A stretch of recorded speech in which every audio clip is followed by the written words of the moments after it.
Night owls. What is the creepiest thing happened to you when everyone else was sleeping? I was alone in my apartment, deep into insomnia, pacing the rooms with only the hum of the fridge for company. Around 3:14 a.m., I finally felt drowsy and leaned against the living room wall, eyelids heavy, drifting towards sleep. Then I heard a knock at the front door. Not a soft tap, an urgent, hollow knock, like a fist pounding through wood. My heart jolted. I froze mid-breath. The knock repeated 3 more times, slower now, deliberate. 2 seconds later, scratching sounds, like nails dragging across the door's edge. I pressed myself against the opposite wall, eyes shut tight, hope rising that it was the wind or a stray animal. But the hallway stayed perfectly silent. No wind, no doors swinging, nothing outside moving. That's when I realized the bathroom light, which I remembered turning off, was flickering. Slowly. With each flick, the room seemed to stretch longer, darker. On the 3rd flicker, the scratching stopped. Then, a soft whisper. It was brief, so quiet I'm still not sure I heard it right. Something like, "Let me in." Adrenaline crashed inside me. I bolted for the kitchen, grabbed a metal frying pan, the only heavy object nearby, and crept toward the peephole. My hands shook. I peeked. Nothing. The hallway was empty, no shadow, no shape. I slammed the deadbolt, locked every latch I had, and sat on the floor, frying pan raised, listening to the silence until the first morning light eased the shadows away. When I finally dared to look outside, after the sun was up, I saw dirty handprints, faint but unmistakable, smeared on the outer edge of the door frame. For a moment, I couldn't breathe. I moved out that day. I've never stayed alone after midnight again. I used to work late shifts, so getting home around 2 or 3 a.m. was normal. My partner was out of town for a week, so the house felt especially empty. One night, after a long shift, I crawled into bed and lay on my stomach scrolling on my phone until my eyes blurred. Around 3:27 a.m., just as I was drifting off, I heard a voice behind me whisper, "Are you awake?" I froze. It was right behind my head, so close I felt the warmth of breath on my ear. I thought maybe I'd misheard. Maybe I was dreaming. But then it came again, clearer, lower, slower. "Don't turn around." Every hair on my body stood on end. My first instinct was to bolt, but I couldn't move. It felt like something heavy was crouched just inches from the back of my neck. I forced myself to slide my hand under my pillow, grabbed my phone, and flicked on the flashlight. The light blasted across the room as I whipped around, heart slamming against my ribs. Nothing. Absolutely nothing. But here's the part one still can't explain. The voice didn't echo in the room. It didn't feel like it came from the doorway or the closet or under the bed. It felt like it came from a mouth pressed right up against my ear. I slept on the couch with every single light on, and when my partner came home days later, they joked that it looked like I was trying to keep ghosts away. I didn't tell them they were exactly right. I live way out in the country where houses sit far apart and nighttime is pitch black. My dog, Luna, usually sleeps on my bed, curled up against my legs. It's comforting, especially on those nights when the woods feel too still. One night around 2:40 a.m., I woke up to Luna whining at the door. She does that sometimes when she needs to go out, so I groggily dragged myself up, opened the back door, and let her trot into the yard. I left the porch light on and stood by the doorway, waiting. She wandered toward the tree line. I called her name softly. She didn't come back. Instead, she just stared into the darkness, motionless, like she saw something back there. After a minute of this, she darted into the woods. I panicked. I called her. Whistled. Nothing. I grabbed a flashlight and stepped outside, but the woods swallowed the beam. I didn't want to go in, not at night, so I stood on the porch, heart pounding, calling her name again and again. About 10 minutes later, I gave up and went inside to grab my boots. And that's when I heard scratching at the bedroom door. I froze. Slow, dragging scratches. From the inside of the house. I thought maybe I had left the door open and Luna had somehow slipped past me, but I clearly remembered watching her run into the trees. I approached the bedroom door with my heart in my throat. The scratching stopped. Then a soft whine came from the other side, the exact way Luna sounded when she wanted attention. I reached for the doorknob, hand trembling. Before I could turn it, something outside, deep in the woods, let out a single sharp bark. It was Luna. The real Luna. I backed away from the bedroom door like it was burning me. Whatever was behind it wasn't my dog. I ran outside, calling for Luna, and she finally came sprinting back, tail low, ears flat. She didn't want to go near the house at first. When we finally did go back inside, the bedroom door was slightly ajar, and the room was empty. But the floor had long, dark scratches across it, like something with claws had been pacing in circles, waiting for me to open the door.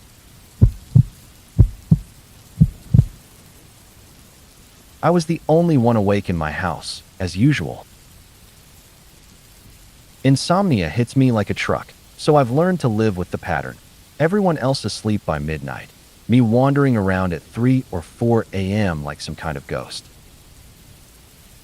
One night around 3:50 a.m., I went into the kitchen to get a glass of water. The room was dark except for the faint glow from the digital clock on the microwave. I didn't bother turning on the lights. I liked the quiet and the shadows. As I filled the glass at the sink, I stared at the window in front of me. It looked out over the backyard, but at night, it was basically a perfect black mirror. Nothing unusual. I took a sip of water, blinked, and noticed something behind me in the reflection. A man. Standing in the hallway entrance, still as stone. Tall. Pale. Barely distinguishable in the darkness, but unmistakably human. My heart stopped. I didn't move. Didn't breathe. I just stared at the glass, at the reflection of this figure behind me, and the longer I looked, the more I realized I couldn't hear anything. No footsteps, no breathing, nothing. It hit me then that if I turned around too fast, he'd be right there.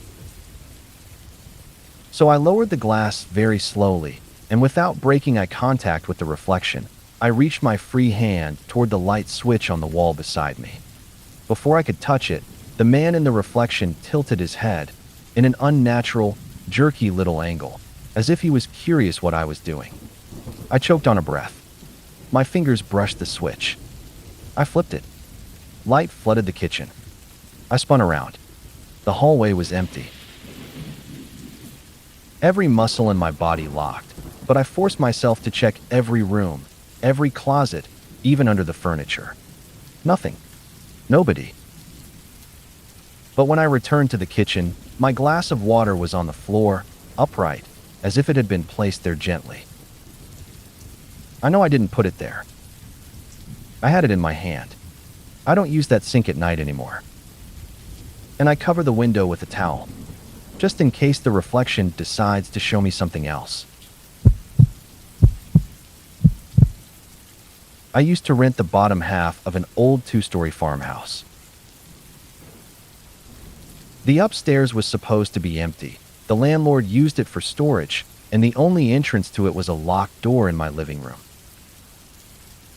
I didn't have the key. No one did, apparently.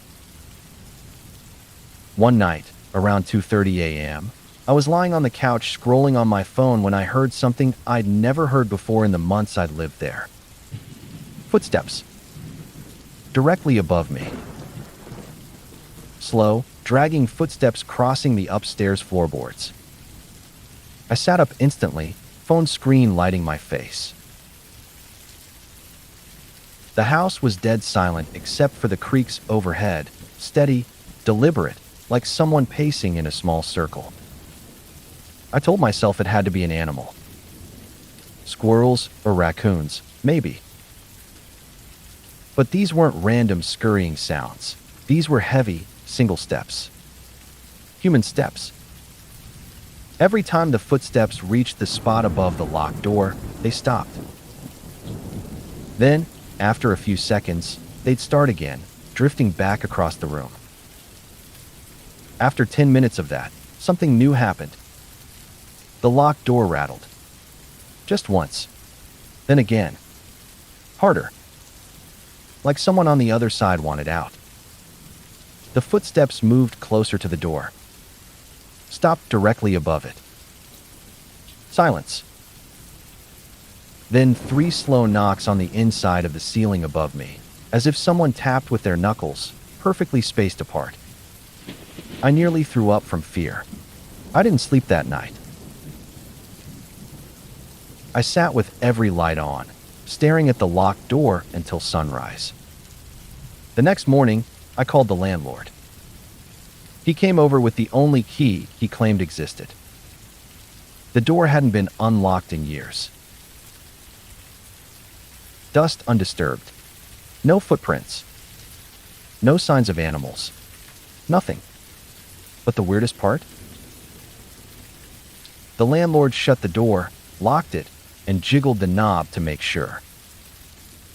Then he stepped back, pale, and asked, "Did you hear that?" I did. 3 slow knocks. From the other side of the ceiling.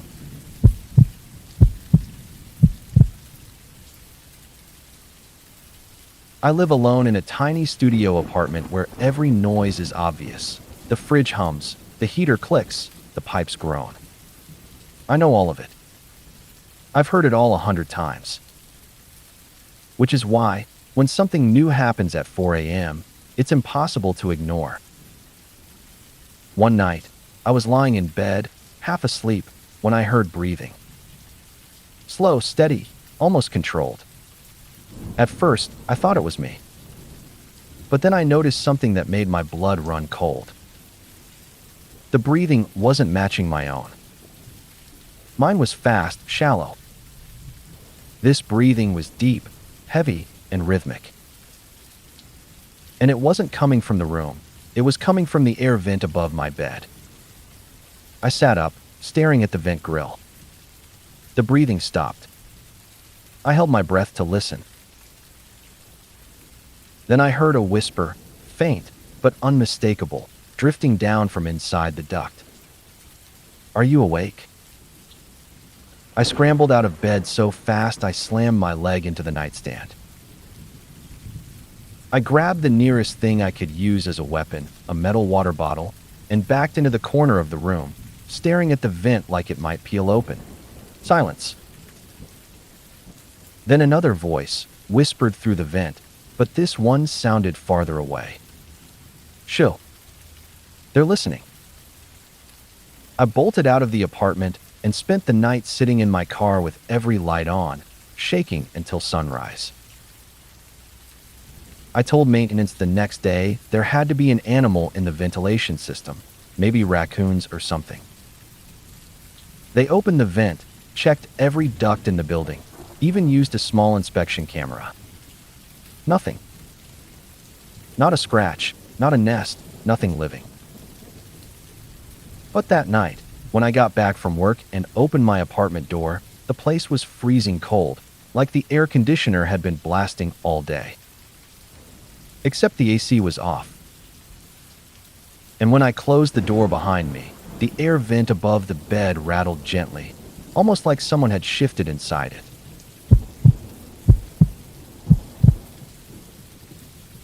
I have a bad habit of standing by my window in the middle of the night, just watching. Not for any reason. Insomnia just makes you do weird things to kill time. My window faces the street, and at 3 or 4 a.m. it's usually empty except for one lonely streetlight that flickers constantly.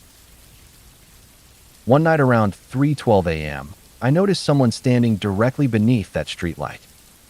A tall figure, still as a statue. At first, I thought it was a neighbor walking their dog and taking a break, but there was no dog. No movement. No shifting weight. Not even the subtle twitch of someone breathing. Just a silhouette. I watched for a solid minute. Nothing. They didn't move at all. Right as I started to convince myself it was just a trick of the light, the figure suddenly took one step forward, not toward my house, but just out of the ring of light. Into darkness. My stomach dropped. Because when they stepped out of the light, they vanished. Not walked away, vanished. Like darkness swallowed them. I tried to tell myself I imagined it, until the streetlight flickered again. And the figure was back. Same spot. Same posture. Not walking in, not fading in, just suddenly there again, like the flicker had reset reality for a moment. I stared, frozen, heart pounding. Then the streetlight flickered once more, off for half a second, and when it came back on, the figure was no longer under it. This time they were closer. Halfway down the street. Facing my house. The light flickered. They were closer again. The light flickered twice in quick bursts, and by the time it steadied, the street was empty. I backed away from the window, breath shaking, trying to convince myself I was hallucinating from lack of sleep. That's when someone knocked on my front door. Just once. Soft.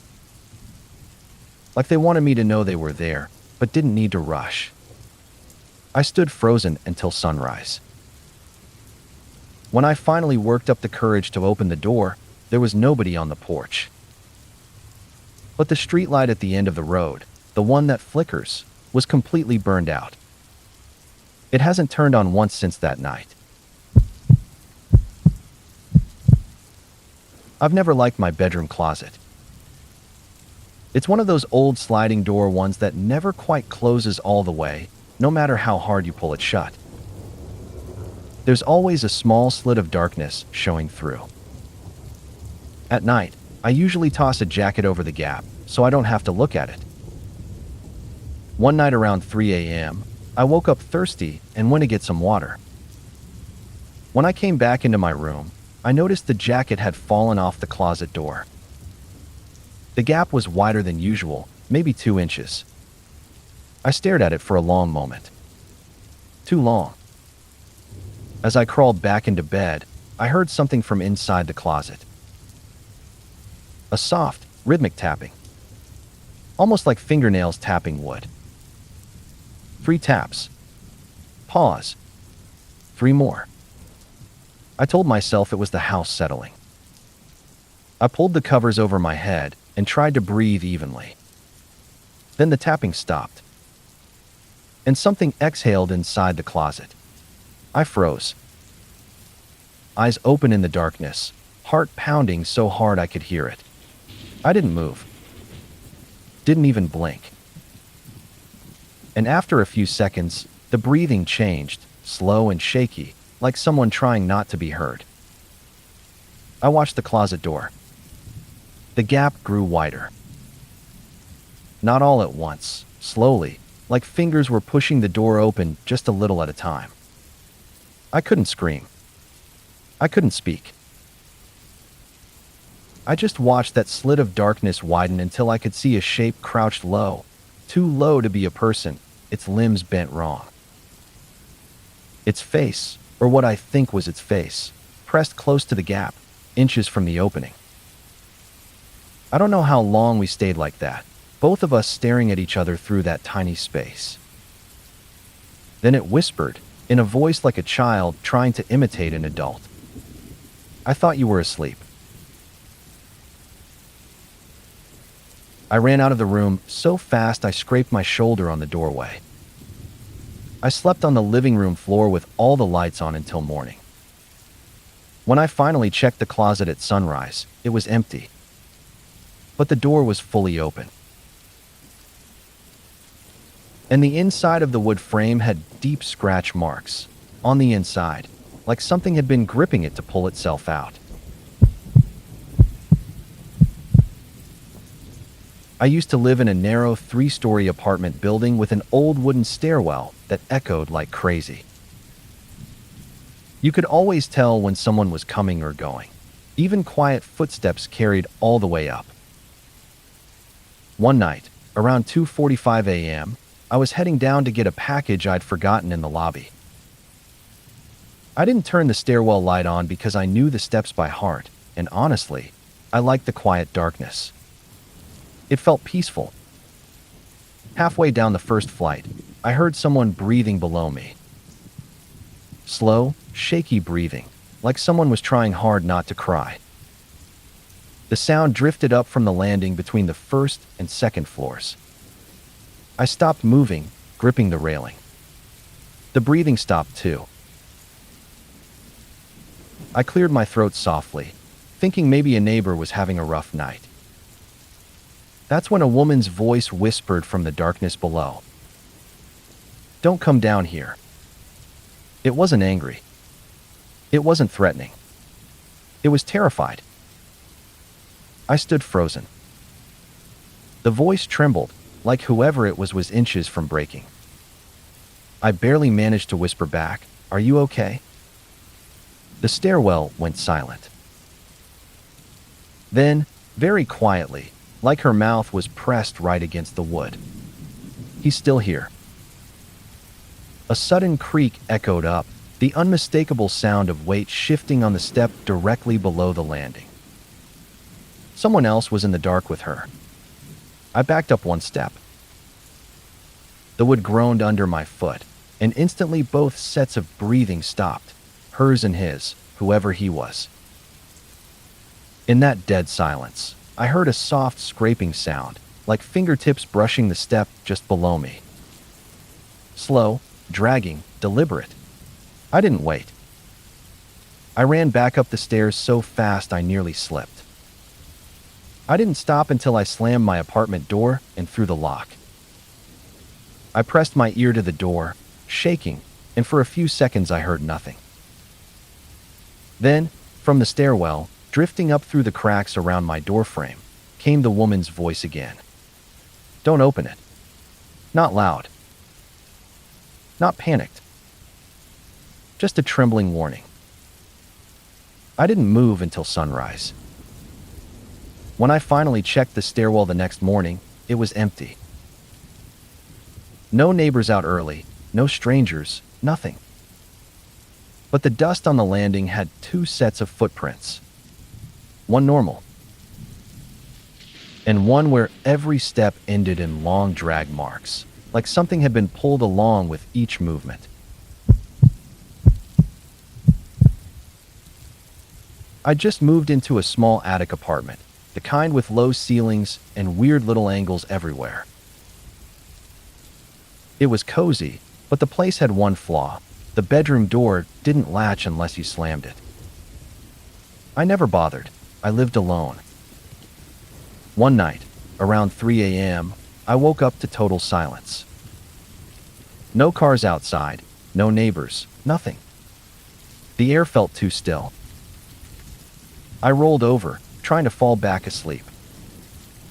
That's when I heard the doorknob turn. Not a random creak. Not the sound of wood settling.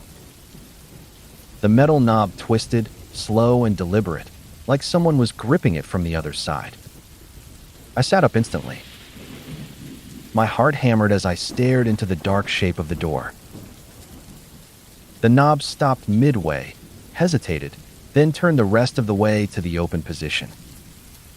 But the door didn't move. It stayed shut, a thin line of darkness outlining it. For a full 10 seconds, nothing happened.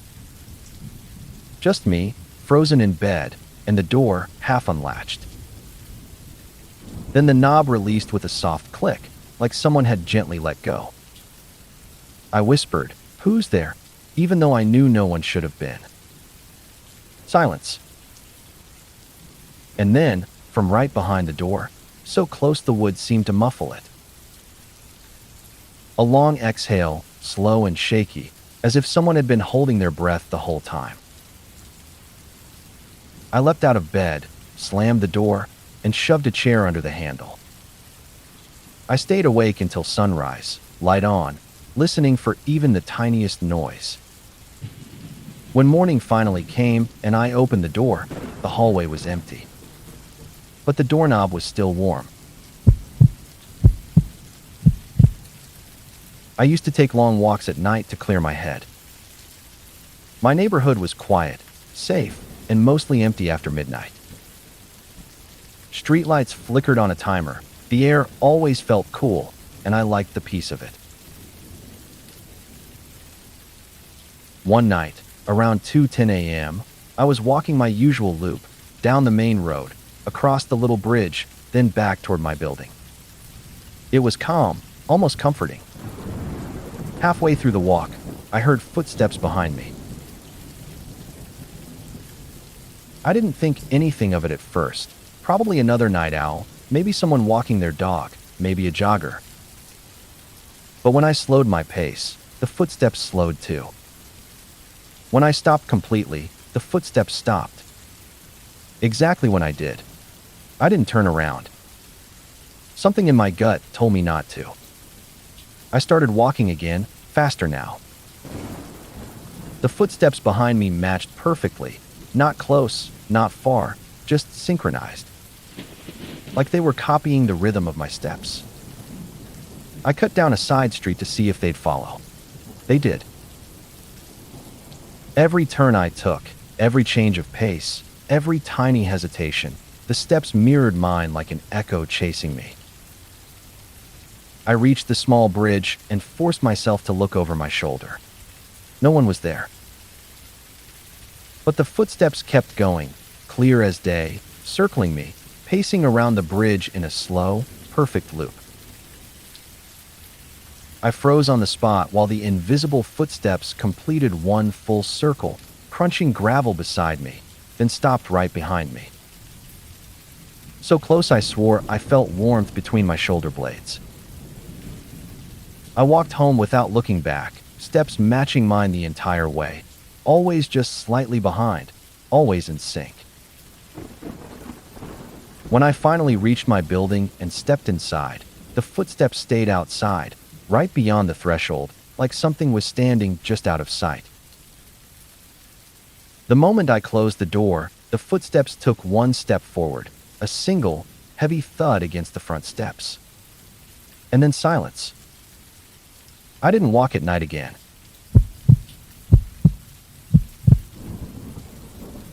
My old apartment building had a tiny laundry room in the basement, one washer, one dryer, and a dusty vending machine that looked like it hadn't been restocked since the 90s. The place was always freezing, always humming with that low electrical buzz. One night around 1:30 a.m., I went down to switch my clothes to the dryer. Everyone else in the building was asleep. The elevator was slow, so I took the stairs. When I opened the basement door, the light was flickering, not enough to leave me in the dark, but enough to make the shadows jerk around like they were alive. The vending machine stood in the corner, humming loudly, its glass front reflecting the whole room. I tossed my clothes in the dryer, set the timer, and turned around to leave. But in the reflection of the vending machine, I saw someone standing behind me. A tall shape. Still. Head lowered slightly, like it was staring at my back. I spun around so fast I nearly fell, but the room was empty. I stared at the vending machine again. My reflection looked normal until I noticed something. There were still two reflections. Mine. And one standing behind my reflection, too close, too tall. I stepped aside, heart thudding, and the second reflection didn't follow me. It stayed exactly where it was, right behind where I had been standing moments before. Slowly, impossibly, the figure in the reflection tilted its head up, and two pale eyes stared out from the vending machine glass like it was looking straight through to me. I backed toward the stairs, never taking my eyes off that glass. The figure didn't move, not until I reached the doorway. Then its hand lifted in the reflection, pressing flat against the inside of the machine's glass. There was no handprint on the real glass. But in the reflection, I saw the outline of long, thin fingers leaving smears across the inside. I shut the door and ran upstairs, leaving my laundry behind. When I went down the next morning, the room looked normal, bright, quiet, empty. But the vending machine glass had 4 vertical scratches on the inside surface.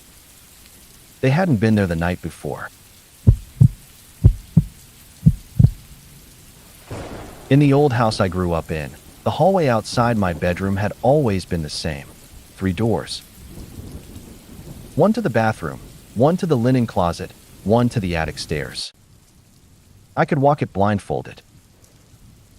One night when I was home visiting my parents, I woke up around 3:17 a.m. for no reason. The house was silent, the kind of silence that feels heavy. I stepped into the hallway half asleep, planning to go to the bathroom. That's when I noticed it. A 4th door. Right between my bedroom and the linen closet.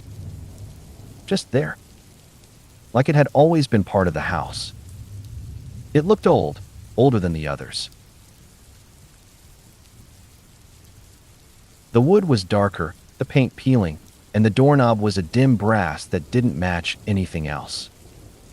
I stared at it, confused. I even ran my hand along the frame to make sure I wasn't dreaming. Solid wood. Cold to the touch. I told myself I must be remembering wrong. Maybe it had been there all along, and I'd just forgotten. I reached for the knob. Before I touched it, something on the other side knocked. 3 slow taps. Then a whisper, muffled through the old wood. "Are you awake now?" My whole body went cold. I backed away without turning around and hurried into the bathroom, shutting the door, locking it, trying not to lose my mind. I stood there, breathing hard, listening. After a few seconds, I heard the 4th door creak open. Very slowly. The floorboards outside the bathroom creaked. Once. Twice.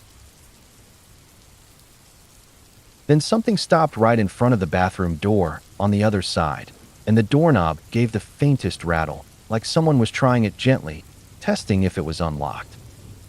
I didn't move until dawn. When the sun finally came in through the tiny bathroom window, I opened the door. The hallway was bright and empty, and the 4th door was gone. Just 3 doors again, exactly where they'd always been. But the floorboards in front of the bathroom had fresh footprints in the dust, long, narrow, and facing the door. I stay up late most nights, usually scrolling or reading until my eyes burn. One night around 2:58 a.m., my phone buzzed. Not a text, a call. Unknown caller. I should have ignored it, but the house was so silent the sound felt unnaturally loud. I hesitated, thumb hovering over the screen. Before I could decline the call, the phone answered itself. The screen lit up, call in progress. I hadn't touched it. I lifted it to my ear slowly, heart thudding. At first, I heard nothing, just faint static. Then, very softly, like someone speaking from far down a tunnel. "Hello." I didn't respond. Another whisper, closer this time. "Don't hang up." My throat tightened. I pulled the phone away from my ear, and that's when I noticed something on the screen. The call timer wasn't counting from 0. It was already at 0:49. It had been connected before it ever rang. I whispered, "Who is this?" even though I knew I shouldn't. Silence. Then the faint sound of breathing, not normal breathing, but frantic, like someone running or hiding. A scraping sound echoed through the speaker, followed by a low whisper I had to strain to hear. "He's in your house." I froze solid. I didn't move. Couldn't. The voice on the phone shuddered a breath, then whispered, "Don't turn around." Everything in me screamed to run, but I was glued in place, terrified to look. For a moment, the line was silent except for that ragged breathing, and then a new sound came through. Footsteps. Slow. Heavy. Behind me. I whipped around despite the warning, but the room was empty. When I looked back at my phone, the call had ended. Timer frozen at 2:11. I checked the call log later. There was no record of the call at all. But at exactly 2:58 a.m., there was a missed call from my own number.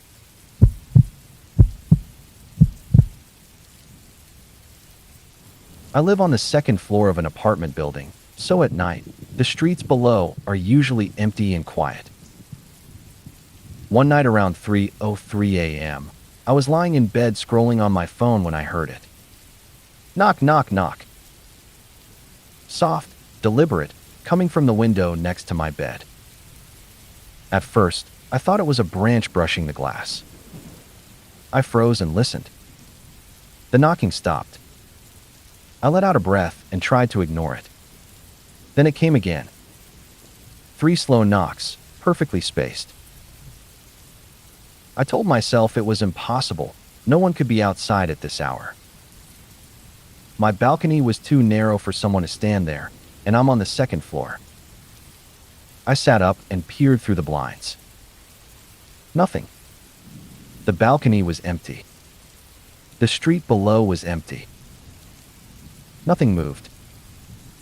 Relieved, I leaned back into the bed. Knock, knock, knock. This time, it was from the inside. I jolted upright. My bedroom door was shut. The window hadn't moved. I listened closely. The knocking moved along the sill. Slow, dragging, like fingers wrapping the glass from left to right. And then, almost softly, a voice whispered, "I see you." I bolted out of the room, grabbed my keys, and didn't stop running until I was in my car, lights on, shaking, listening to the silent building behind me. When I returned in the morning, the window was locked and untouched. But on the sill, I found 3 tiny, wet fingerprints smudged along the inside glass. I used to work overnight shifts from home, so I'd sit at my desk from midnight to 6 a.m., typing away in the soft glow of my monitor.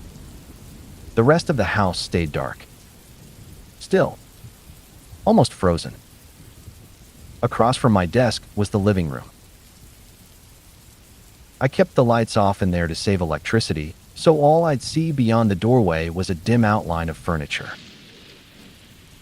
The only thing I could make out clearly was the silhouette of an old armchair that sat facing slightly toward my office door.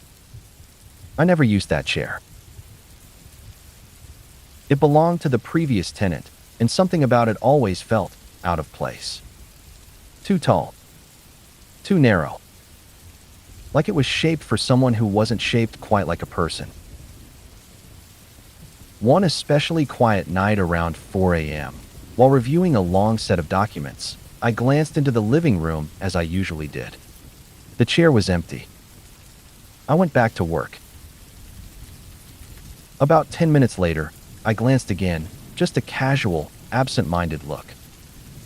Someone was sitting in the chair, perfectly still. A girl. Maybe 12 or 13. Long dark hair. Wearing something that looked like a plain white dress or nightgown, impossible to tell in the dim light. Her posture was perfectly straight, almost stiff, hands folded neatly in her lap. She wasn't facing me. She was staring at the blank wall in front of her. I froze.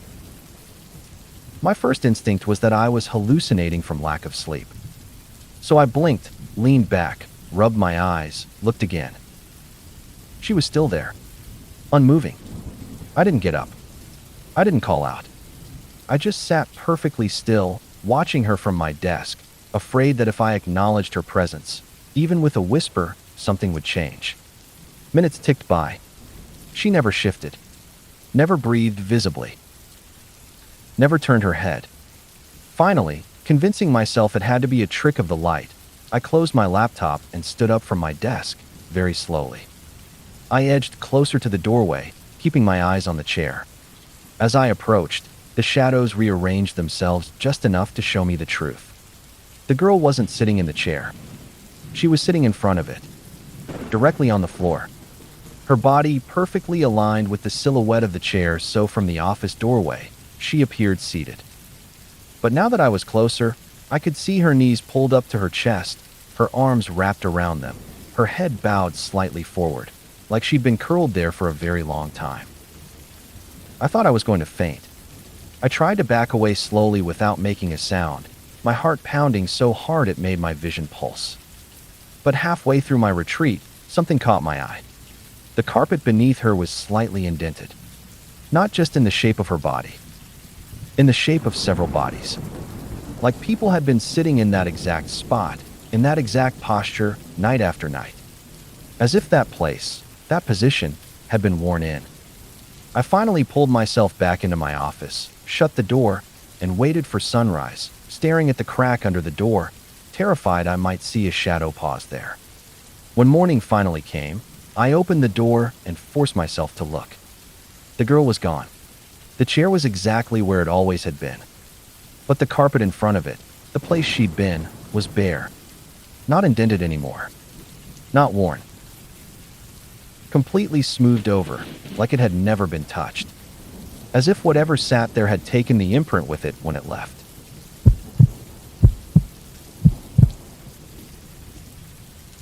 For 2 years, I lived in a small, one-bedroom apartment where the layout never changed. Bedroom to the left, bathroom to the right, living room straight ahead, kitchen tucked behind it. I could navigate it half asleep. I'm a chronic night owl, so I'd often wander the apartment around 3 or 4 a.m., not for any particular reason, just because my brain refuses to shut off. I'd shuffle from bedroom to kitchen, kitchen to living room, sometimes just standing in the hallway thinking about nothing.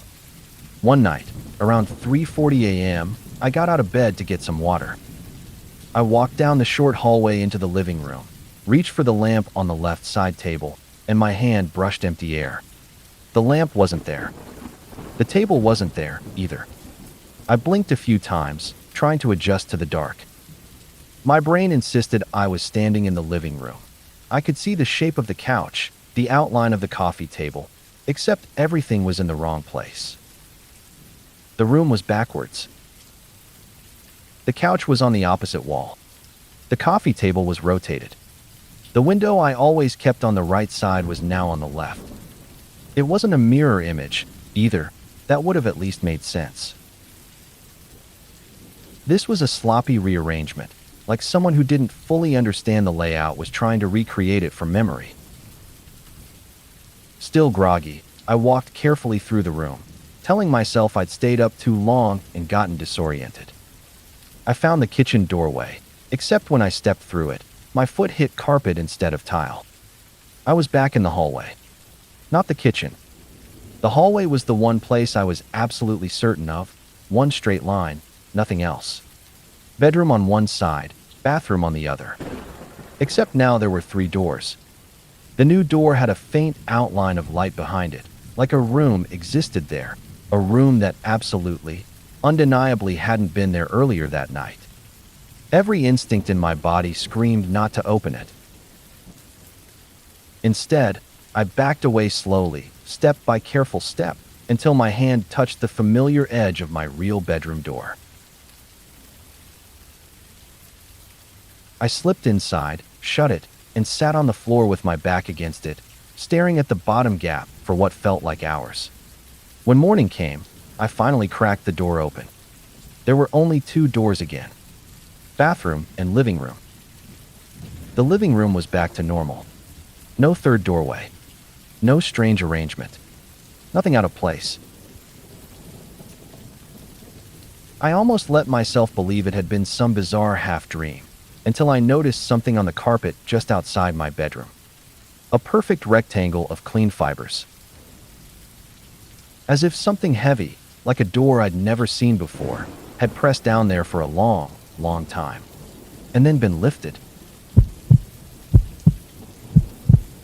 I moved into a very old rental home a few years ago, the kind with crown molding, tall windows, and door frames just slightly crooked from a century of settling. It had character. A little too much, maybe, but rent was cheap and I needed space. On my first night there, I walked through each room to mentally map the layout. I've always been obsessive about that. I like knowing where everything is, down to the angle of each doorway. The house had 4 rooms in a straight line: living room, dining room, kitchen, and a small laundry room at the back.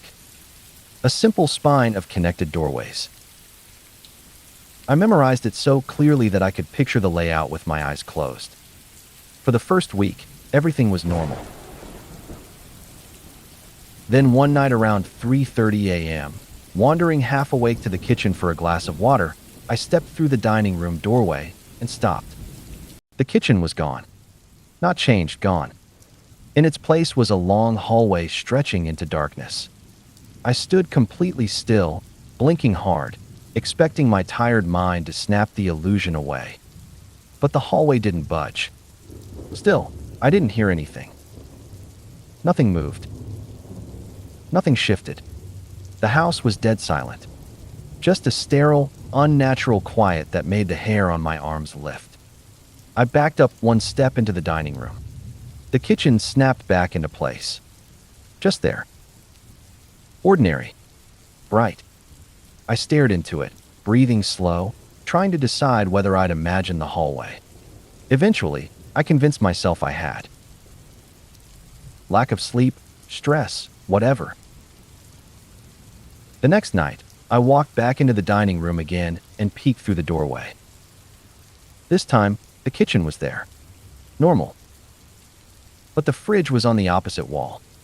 That fridge couldn't be moved by accident. It was huge. And I'd opened it earlier that evening. It had been exactly where it should be. I walked into the kitchen and saw another detail wrong. The clock above the stove was missing, and the overhead light was 2 inches to the left. Very slight.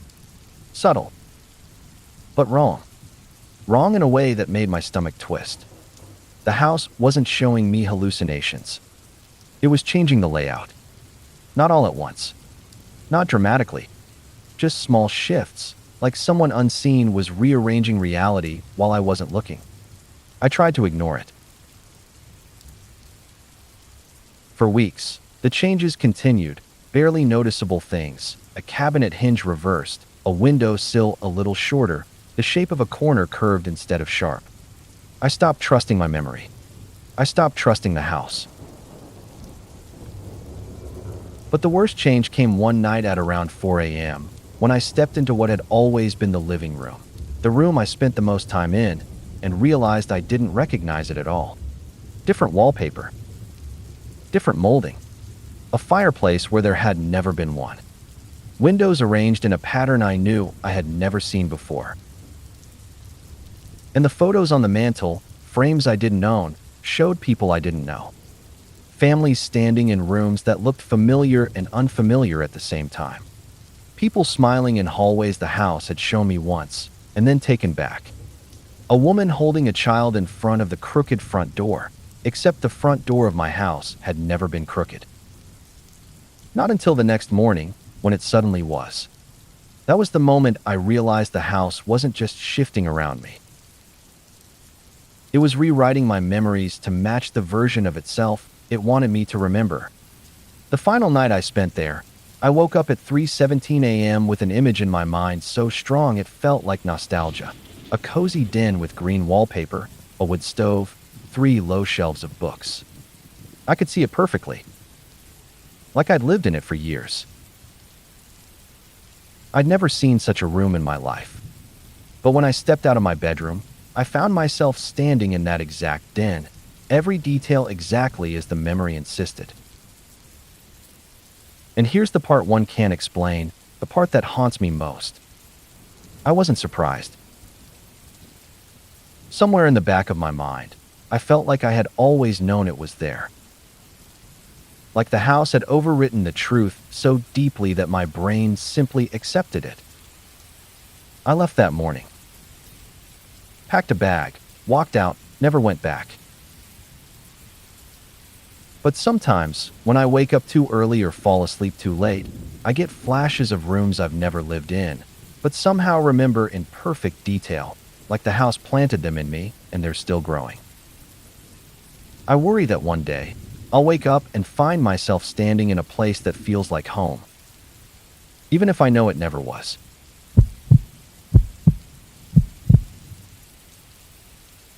When my grandfather died, I inherited a box of his old photographs, hundreds of them, all black and white, all taken on the same bulky camera he carried everywhere in the 1950s. My family joked that he'd photographed every rock, tree, and cloud in the state. I kept the box in my apartment for months without opening it. One night around 3 a.m., restless and unable to sleep, I finally decided to go through it. Insomnia makes you do odd things. The photos were ordinary at first. Streets, parks, strangers.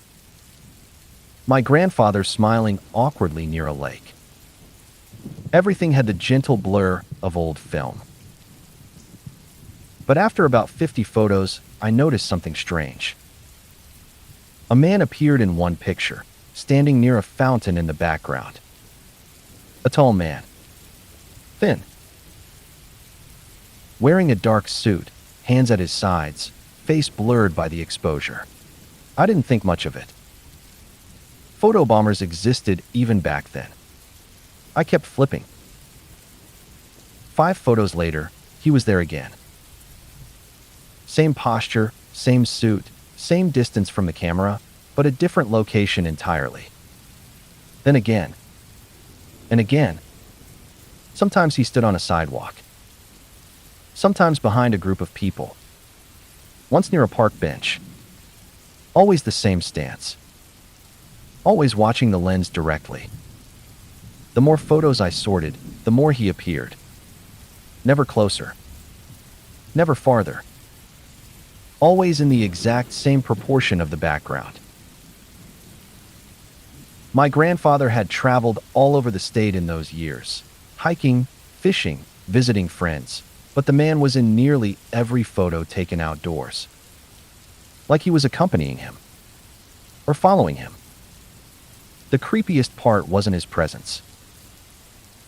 It was that his blurred face was identical in every photo, like the same cutout glued onto different scenes. Not moving. Not aging. Not changing expression. I told myself I was imagining it.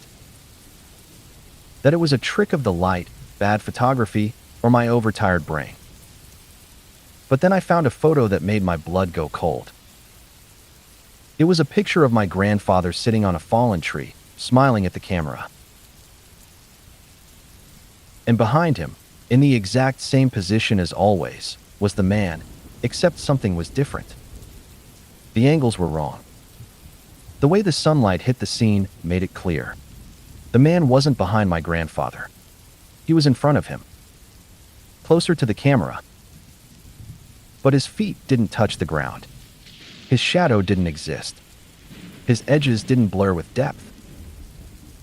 He was imposed onto the moment, like a memory forced onto a piece of film. I stared at that photograph for a long time. Long enough that my eyes began picking up details I wished I hadn't seen. Small things, like the man's hands being slightly too long, his suit collar too stiff, his posture too rigid. Like he'd been arranged, not captured. I found the final photo at the bottom of the box. It was newer, maybe from the 1970s. Color film, slightly faded. It was a picture of my grandfather in his kitchen, taken by someone sitting in his living room. The angle was familiar, so familiar that it took me only a moment to realize why. It was the same angle I saw every night when I sat in my own living room, looking toward my kitchen.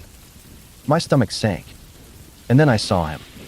The man, this time not in the background, not distant, not identical to the others. He was sitting in my grandfather's chair at the kitchen table, facing the camera, facing me. His face wasn't blurred anymore. It wasn't a face at all, just a smooth, pale surface like a blank page, with the faintest curve where a smile should have been. I dropped the photo and shoved the box away. I didn't sleep that night. Or the next.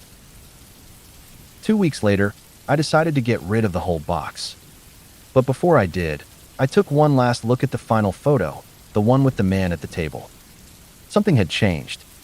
The man was no longer sitting at the table. He wasn't in the room at all. The chair was empty. But in the bottom left corner of the photograph, partially cut off by the frame, was something that hadn't been there before. The edge of a dark suit jacket. Very close to the lens. Too close. As if the man had finally stood up and walked toward the camera. My bathroom had a large, old-fashioned mirror mounted above the sink. It wasn't original to the apartment. You could tell from the mismatched screws and the way it leaned ever so slightly forward, like it was trying to look down at you. I'd gotten used to it. Even late at night, when the only light was the dim glow from the hallway, I'd brush my teeth or wash my face without thinking twice about the dark glass in front of me. One night around 2:50 a.m., I went into the bathroom to wash my hands.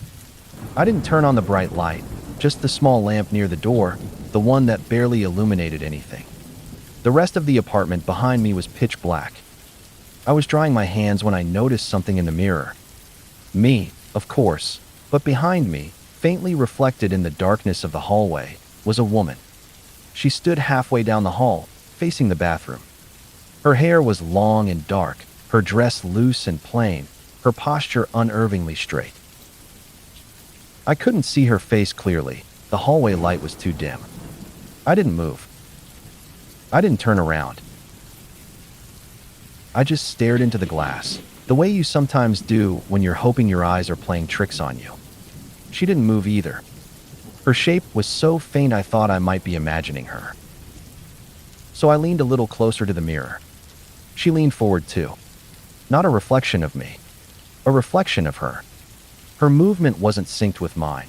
It was just close enough to feel wrong, like she was trying to imitate me, but didn't fully understand how.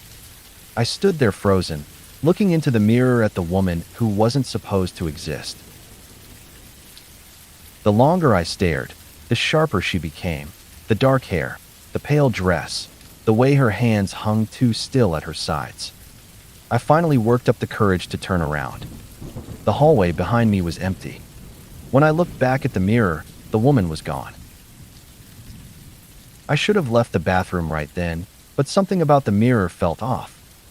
Like it wasn't showing me what it should. The air felt heavy, thick, as if I'd stepped into someone else's memory. I raised my hand slowly, and the mirror fogged under my breath.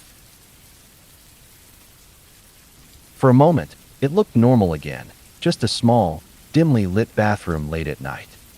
But when the fog cleared, something in the reflection had changed.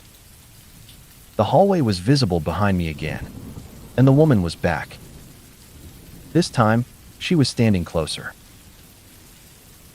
Much closer. Just behind my shoulder, close enough that if she breathed, I would have felt it. Her face was clearer now. Not detailed, not fully formed, but shaped like someone mid-sentence or mid-smile. Like her expression was caught halfway, waiting to decide what it should be. I didn't turn around this time. There was nothing to turn to. The real hallway was still empty. I could see it out of the corner of my eye. Empty, quiet, undisturbed. Only the mirror showed her. She lifted her hand in the reflection, slowly, deliberately, reaching toward my shoulder. My real shoulder. I watched her hand rise closer and closer in the glass, but felt nothing. No touch. No warmth. No cold. Just the silent approach of fingers that didn't belong. When her hand was a hair's breadth from my reflected shoulder, I stepped backward out of the bathroom, never taking my eyes off the mirror.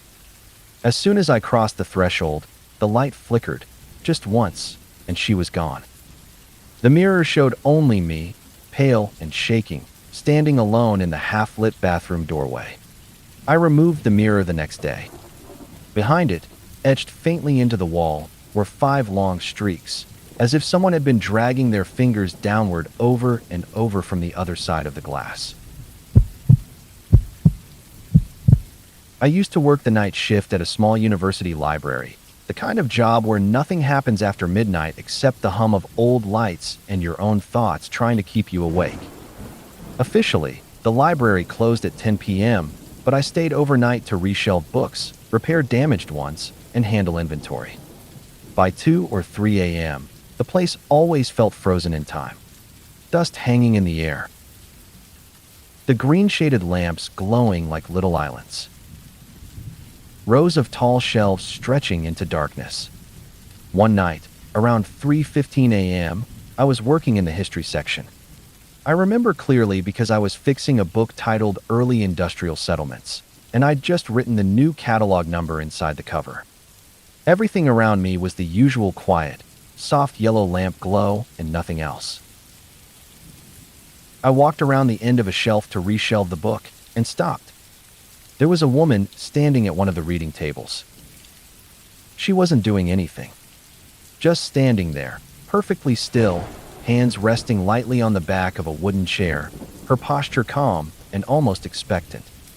She wore a faded blue dress that looked a few decades outdated, but not in a costume way. More like something your grandmother might have kept in storage. I didn't hear her come in. She shouldn't have been there.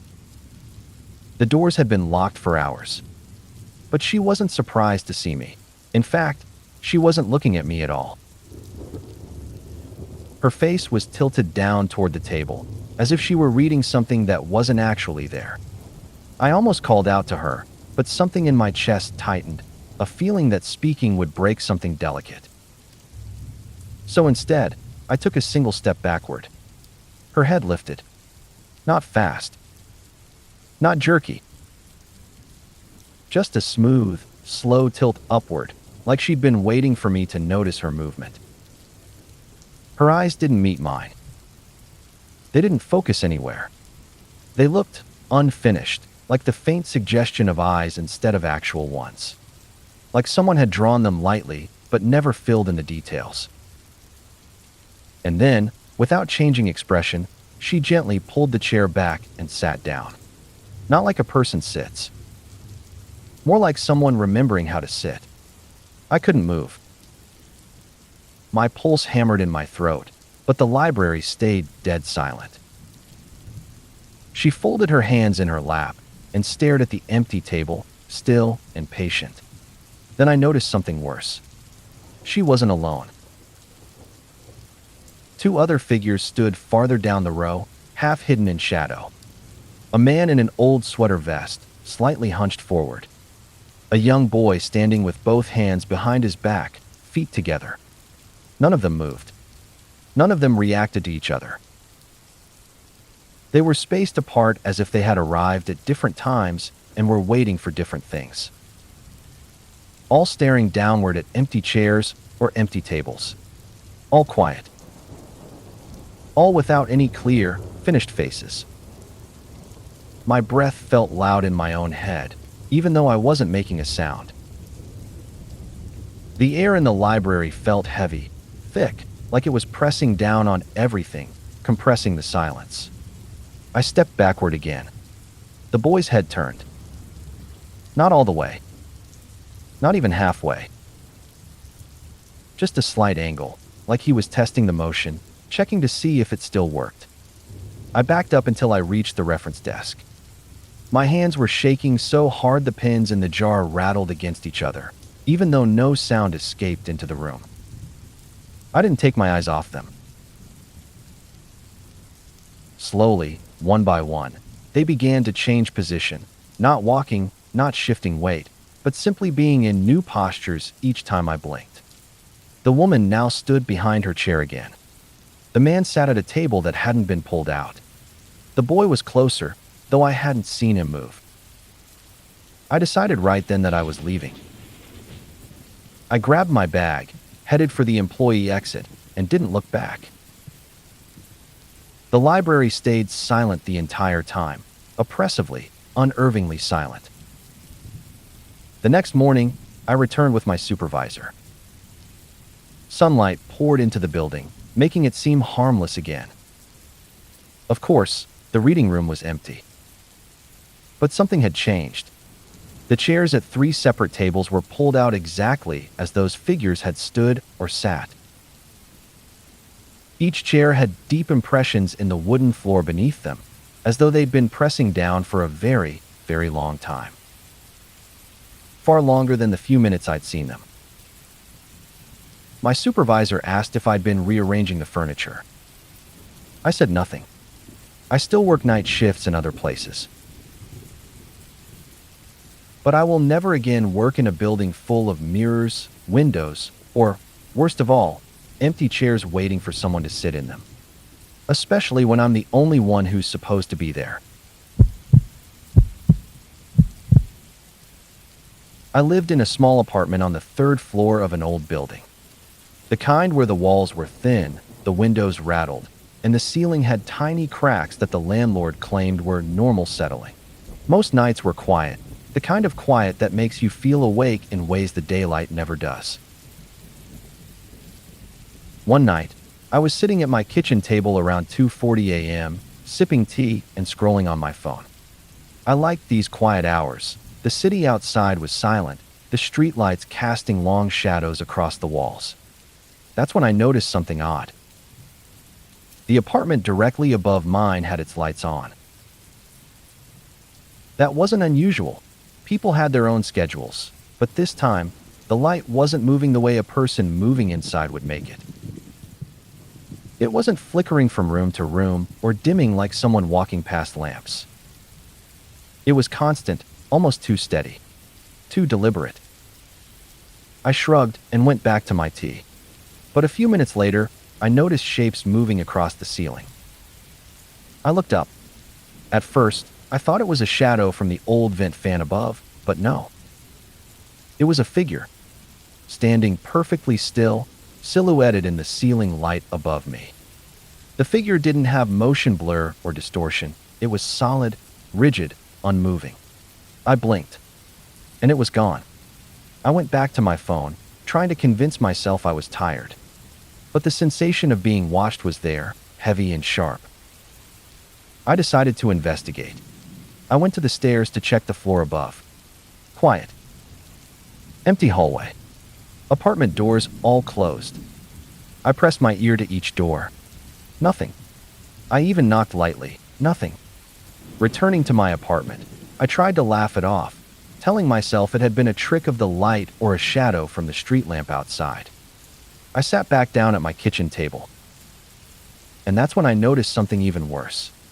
The ceiling directly above me, my own ceiling, had a small, dark circle, barely noticeable, like a knot in the wood.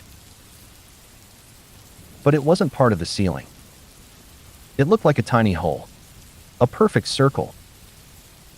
Curious, I stood on a chair and peered up through it. I shouldn't have. Through that tiny hole, I saw a room I didn't recognize.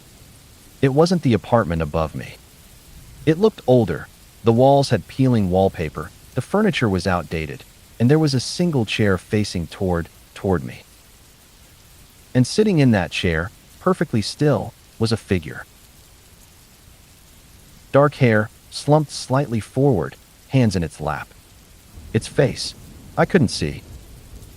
Not clearly. Just a shadow where a face should have been. I backed away slowly. My heart was hammering. But when I looked again, the room was gone. The hole was just a knot in the ceiling like it had always been. I moved into another apartment a week later. But I still wake up sometimes around 3 a.m., and for a fleeting second, I swear I see a figure in a chair in my ceiling, watching, waiting, unmoving, like it's been there all along.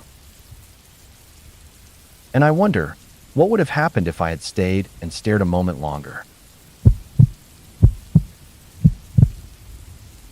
For 6 months, I worked at a small 24-hour medical records building, basically a glorified storage facility with a front desk. The place was always silent at night. No windows in the lobby, just ceiling lights that hummed like distant insects. My job was simple: scan and organize physical files into the database from midnight to 6 a.m. The worst part wasn't the boredom. It was the waiting. The sense that something in the quiet building was patiently waiting with me. Across from my desk was a large convex security mirror mounted high on the wall. I hated that mirror. It showed the entire lobby behind me, stretched wide like a fisheye eye.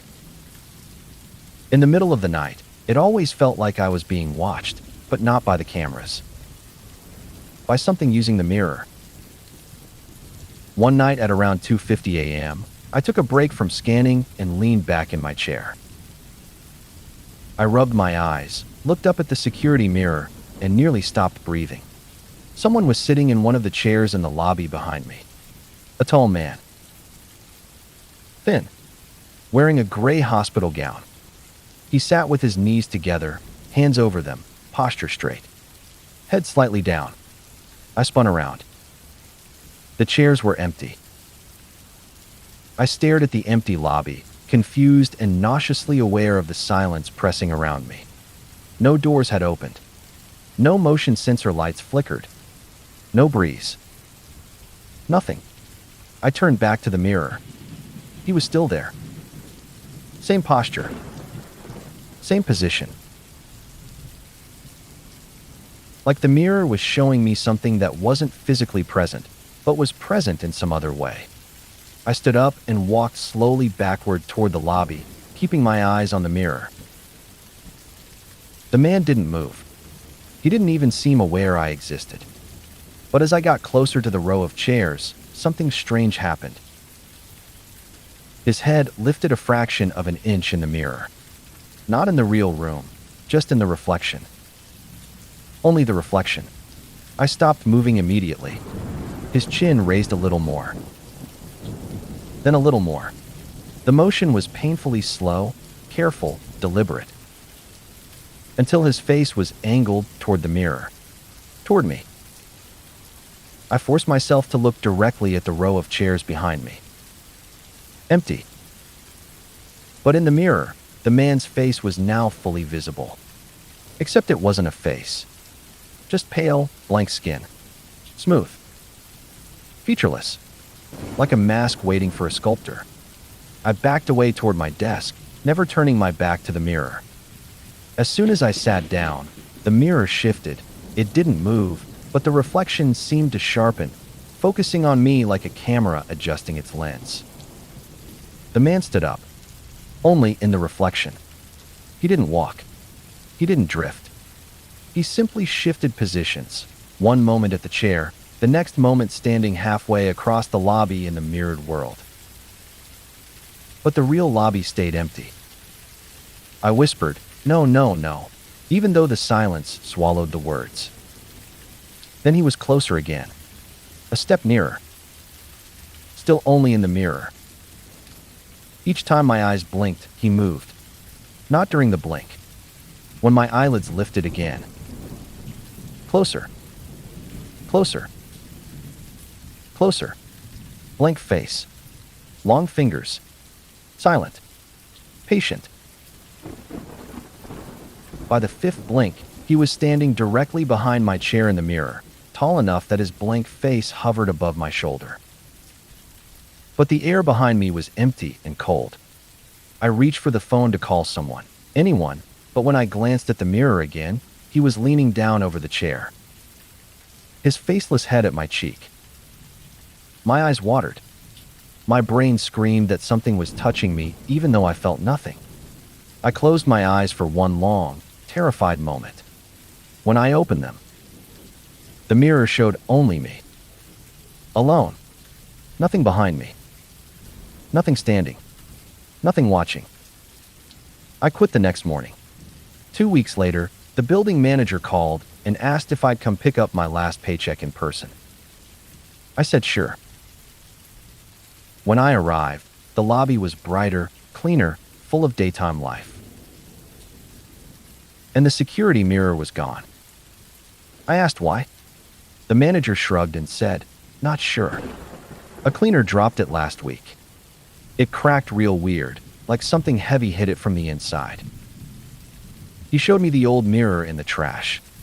The crack wasn't outward. It wasn't inward.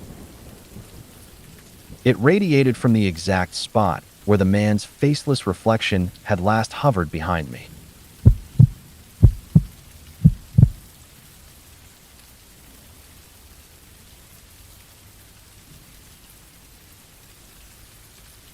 A few years ago, I lived in a long, narrow apartment with a layout I could have drawn from memory. Bedroom at the far end, living room in the middle, kitchen near the front door, and a tiny storage closet beside the bathroom. It was simple, predictable, safe. I worked nights, so I usually got home around 1 or 2 a.m. The apartment always felt like a cave when I walked in. Deep shadows stretched down the hallway, the air still and stale from being undisturbed all day. One night around 2:20 a.m., I came home exhausted and headed straight to the bedroom. I didn't turn on any lights. I knew the path well enough. The hallway felt exactly as it always did. But the bedroom door was closed. I never closed it. Never. Still, I turned the knob and stepped inside. Only, it wasn't my room.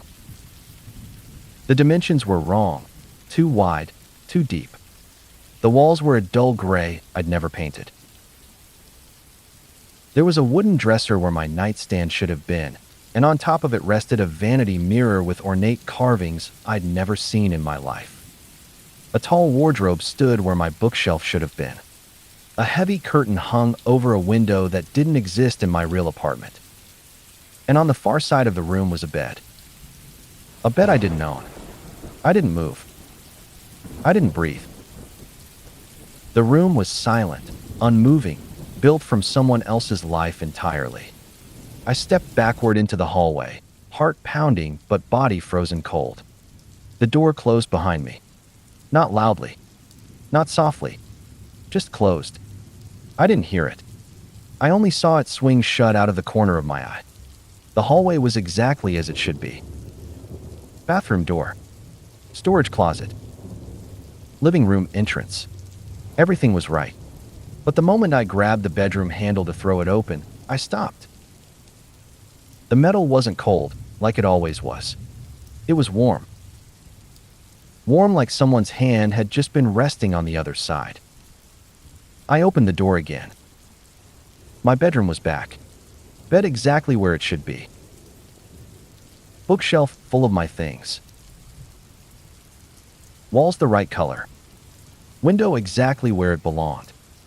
The only thing out of place was the faint smell of something old, dusty fabric, cedar, the scent of a room that had been closed for decades. The smell clung to the doorframe even as I stepped inside. I didn't sleep that night. Over the next few days, I convinced myself it had been exhaustion, a waking dream, some brief hallucination from stress. Until it happened again. This time, I woke up in the middle of the night around 3:40 a.m. No noises. No lights. Just the cold, familiar dark. I reached for my phone on the nightstand. It wasn't there. My fingers brushed polished wood. Wrong texture. Wrong furniture. Wrong room.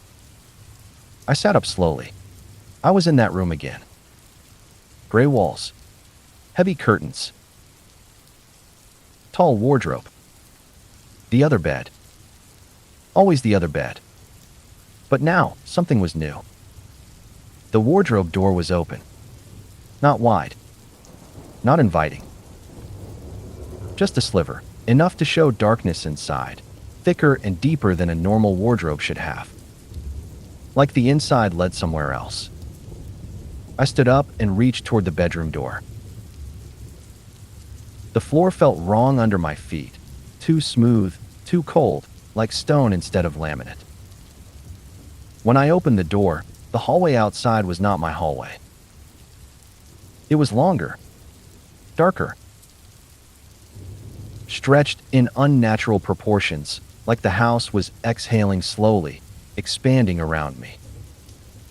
At the far end of the hallway was a faint glow, warm, like a lamp, and the silhouette of someone sitting in a chair, perfectly still, facing away from me. I closed the door as quietly as possible, held my breath, and waited in the silence. When I finally opened it again, the room was mine. Back to normal. Everything exactly where it should be. Except the faint smell of cedar. And one more thing. On my bed, carefully folded, was a small, gray pillowcase. Old. Threadbare. The kind you might find in a room that wasn't yours, but had been waiting for you anyway. I didn't keep it. I didn't touch it again. I moved out 2 weeks later. But even now, sometimes in the middle of the night, I wake up and see a faint outline of a doorway where my wall should be, just for a second, and I smell cedar drifting through the dark. Just enough to remind me that the room that wasn't mine might not be done with me yet. I used to close up an art museum at night. Most people think museums are peaceful after hours, but they're not. They're still. Too still. Every shadow feels like it's holding its breath. The museum had a long gallery lined with floor-to-ceiling glass display cases. Each one held sculptures, masks, artifacts, things that looked like they had been waiting centuries just to be looked at. My job was simple: shut off the lights room by room, make sure everything was locked, and then sign off in the staff office. One night, just after 2 a.m., I was doing the final walkthrough in the sculpture wing. It was always the last room I checked because it creeped me out the most. The lights there were motion activated to save electricity, so as I walked in, they flickered on in a slow wave. That's when I saw it. At the far end of the gallery, inside one of the glass cases, was a tall wooden figure, a tribal guardian statue carved from dark, aged wood.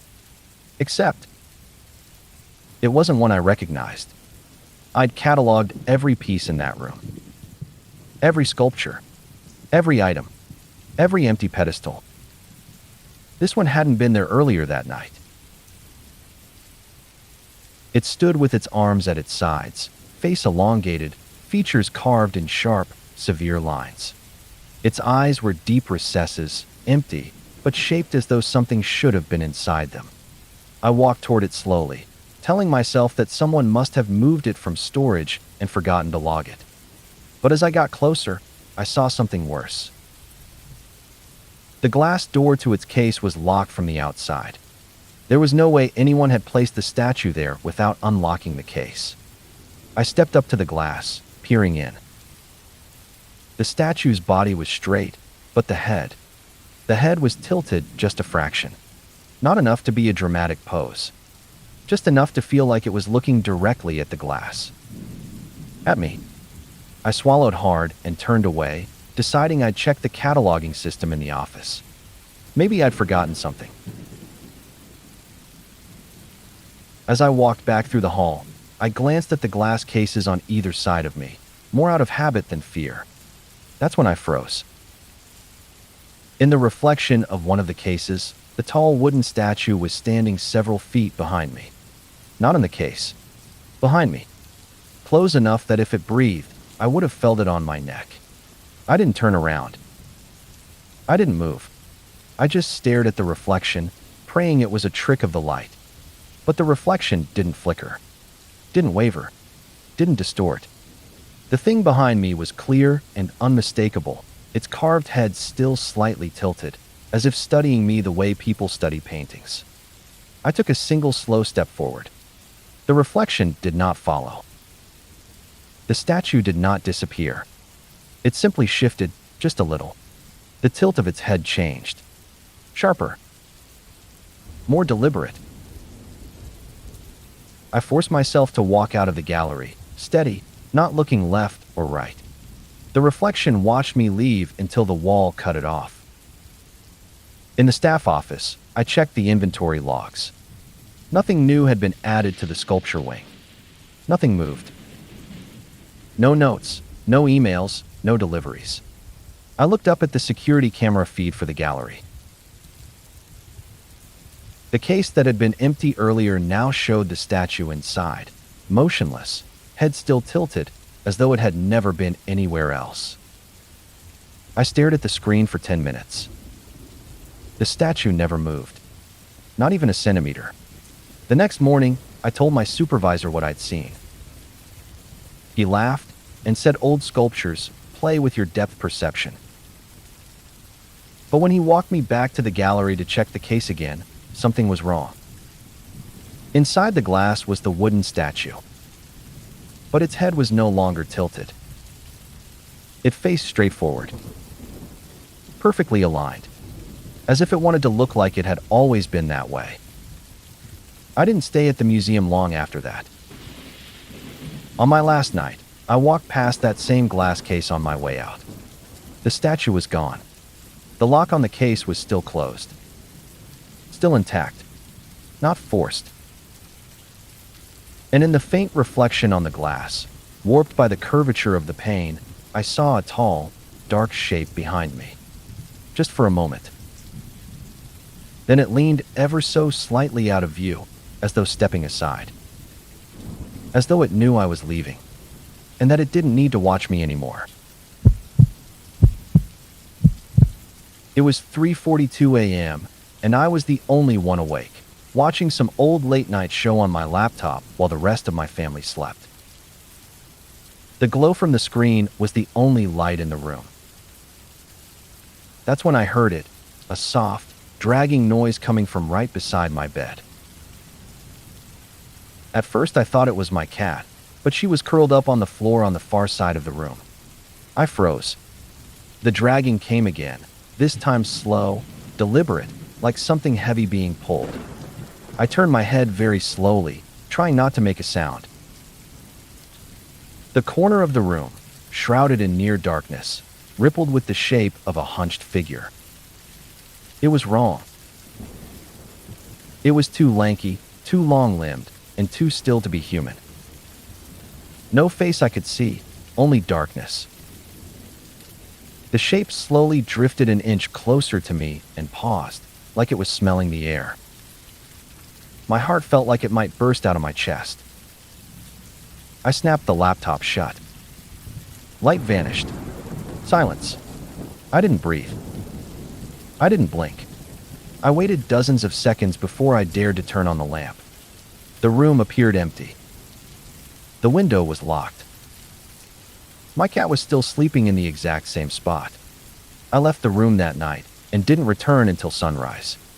I don't know if it was a shadow, a hallucination, sleep paralysis, or something else. But I know one thing. I'm a night owl no more. It happened a few years ago, around 2:30 a.m., when I was living alone in a tiny studio apartment. I couldn't sleep, so I sat on the floor sorting through boxes I hadn't opened since moving in. The building was quiet, too quiet. You could hear every creak in the hallway, every neighbor's faucet, every distant elevator ding. While digging through one of the boxes, I found an old handheld tape recorder. It wasn't mine. I assumed the previous tenant left it behind. Curiosity won, so I popped in the worn cassette and pressed play. At first, I heard static, then a click, then a voice, my voice. It sounded exactly like me, but tired, whispering as if hiding from someone. If you're hearing this, don't open the closet. I froze. My closet door was 3 feet to my right, cracked open from earlier when I grabbed a jacket. I stood up slowly, heart pounding in my ears. The recorder kept playing. It knows when you're awake. Don't look directly at it. Don't.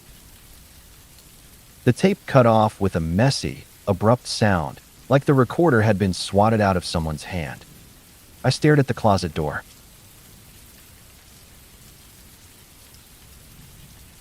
The darkness inside looked too thick, like it was swallowing the dim light from the kitchen. And then, from inside, I heard something shuffle. Not a mouse. Not pipes. Something with weight. Something that breathed.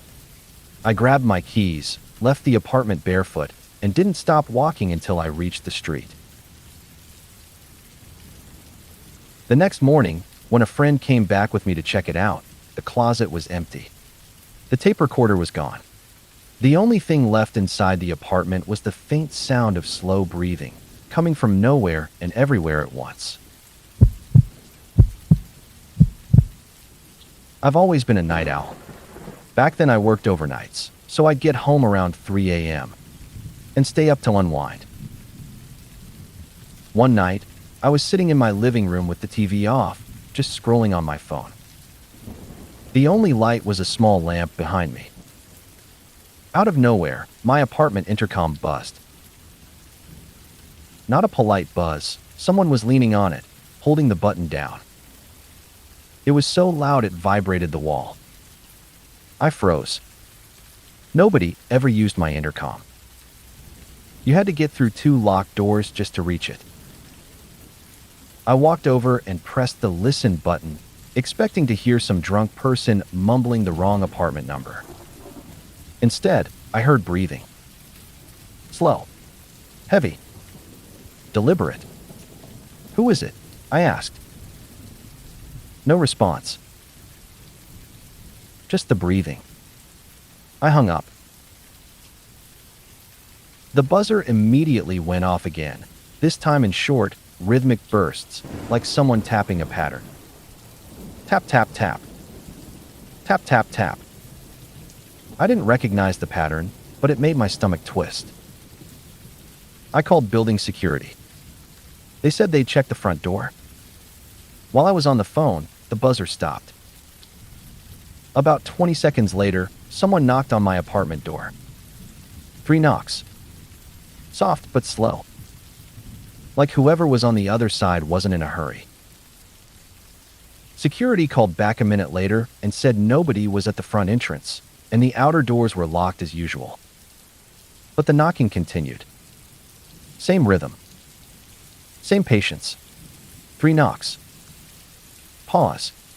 3 knocks. Pause. I never opened the door. I sat in my bedroom, gripping a kitchen knife, until morning. When I checked the hallway camera footage with the property manager the next day, it showed nothing. No one came up the stairs. No one walked down the hall. No one stood at my door. But at 3:27 a.m., my door did move. Just slightly, like someone pressed their forehead against it from the other side. I used to work late shifts at a small 24-hour gas station off the highway. Most nights were dead silent. Just me, the buzzing fluorescent lights, and the occasional trucker. Around 1 a.m. One night, a storm rolled in. Wind howled hard enough to shake the windows, and the rain came down in sheets. In the middle of it, I saw a man standing just outside the glass doors. Not walking up. Not approaching. Just standing there, facing the door, perfectly still in the downpour. I hadn't heard a car pull up. No footsteps. He was just suddenly there.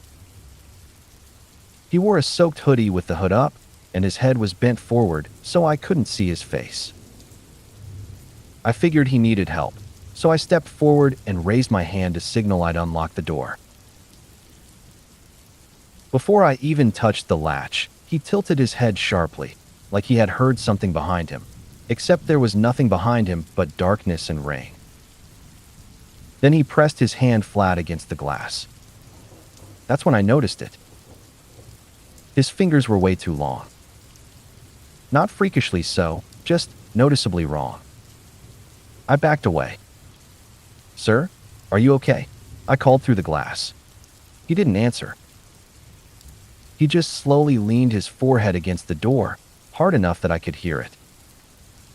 And then, clear as day despite the storm, I heard him whisper, "Let me in. I'm cold." But the whisper didn't sound like it came from outside. It sounded like it came from behind me. Every hair on my body stood up.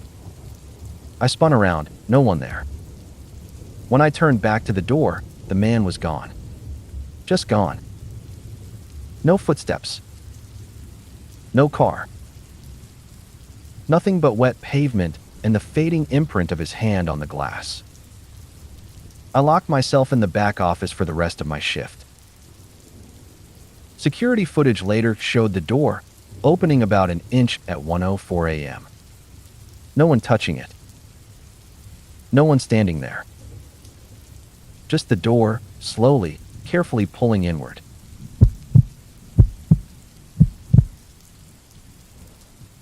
I used to live in a small, old duplex with paper-thin walls and a weird layout. My bedroom window faced the backyard, which was basically a patch of dirt, a broken fence, and a giant, overgrown tree that blocked out most of the moonlight. One night, around 3 a.m., I was lying in bed scrolling my phone when I heard whispering outside my window. Not talking, whispering. Low.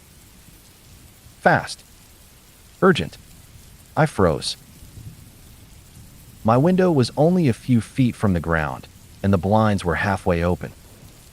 I didn't want to look. I kept perfectly still, listening. At first, it sounded like one voice. Then I realized it was two. Two people whispering directly under my window. I couldn't make out the words, but the tone was frantic. Like they were arguing, but trying to stay quiet. My heart was pounding so hard I thought they'd hear it. Then one of the voices stopped. The other voice kept whispering, faster and faster, like it was pleading.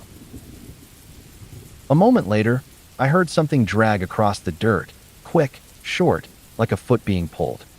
Then silence. I waited 5 full minutes before daring to peek. I gently lifted one slat of the blinds. Nothing. Just the tree, swaying slightly. I told myself it was a dream, or I misheard something. But the next morning, when I walked outside to check, I found fresh footprints under my window. 2 sets. One set ended abruptly, like whoever it belonged to had been lifted straight off the ground. The other set led directly to the tree. And under the tree, pressed into the dirt, was the imprint of someone sitting there. Knees pulled to their chest. Watching. The worst part? There were fingertip marks in the dirt beside the imprint. 10 of them, dug in so deep it looked like whoever had been sitting there was trying not to scream. I used to rent the basement level of an old house. The owners lived upstairs, an elderly couple who went to bed around 8 p.m. every night without fail. So after midnight, the whole house was mine, silent, still, a little too dark. One night around 2:15 a.m., I was brushing my teeth when I heard footsteps upstairs. Not the slow shuffle of the couple. These were quick, light steps, almost like a child running back and forth. Back and forth. Back and forth. I turned off the water and listened. The footsteps stopped immediately. I figured maybe one of them got up to use the bathroom. I went back to brushing. 30 seconds later, the footsteps started again, this time directly above the bathroom. Fast. Like someone sprinting in a tight circle. I froze, toothbrush in my mouth. Then the footsteps stopped. And something tapped on the ceiling, 3 distinct taps. Right above my head. I backed out of the bathroom slowly. As soon as I stepped into the hallway, the tapping started again, but this time it traveled across the ceiling, following me. Tap, tap, tap. Tap, tap, tap. Keeping perfect pace with my footsteps. I stood completely still. The tapping stopped. I took one step backward. Tap. Another step. Tap. I bolted into my bedroom and slammed the door. A few minutes later, my phone buzzed with a text from the owners upstairs. "Everything okay down there? We heard someone running around in your place." I stared at the message. I hadn't moved from my bed. I hadn't made a sound. And whatever I heard was above me. The next day, I hesitantly asked them about the noise. They told me something that made my stomach drop. Their bedroom was on the far end of the house, not above me. No one had been walking there. No one ever did. That part of the upstairs was used for storage and kept locked. But the lock wasn't the scary part. The scary part was when the husband said, "Sometimes at night, I wake up to the sound of someone running down that hallway. But when I open the door, it stops." This happened years ago, when I was around 16 and dealing with another sleepless night. It was close to 2 a.m. when a sudden, strange noise jolted me upright, a sound somewhere between a giggle and a scream. I'd never heard anything like it. I paused the show I was watching, switched on my lamp, and scanned the room. Nothing. But when I turned toward the hallway, I saw it. The silhouette of a woman standing perfectly still just outside my door. I froze. Did she see me? She started walking toward my room. Since my parents' bedroom was on the opposite end of the hallway, panic set in. I backed away from the door and slipped to the left side of my bed, where I kept a baseball bat tucked beside the nightstand. I gripped it and crouched down, hoping she hadn't noticed me. About a minute later, I heard footsteps heading down the stairs. Relief washed over me. I stood up and went to close my door. But as it swung shut, the heavy wood slammed into my toe. I was a skinny kid back then, no padding whatsoever, so it hurt like hell. I let out a quiet, involuntary shit. The instant the word left my mouth, I regretted it. The woman's head snapped around. Our eyes locked.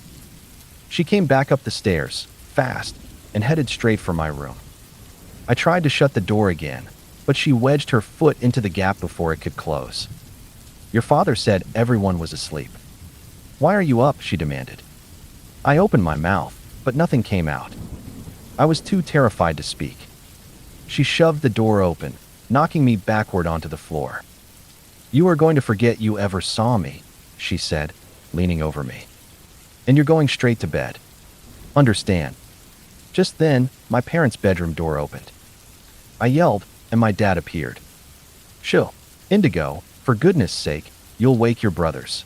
Sandra, I thought you were leaving." I stared at him. "You know this creepy witch."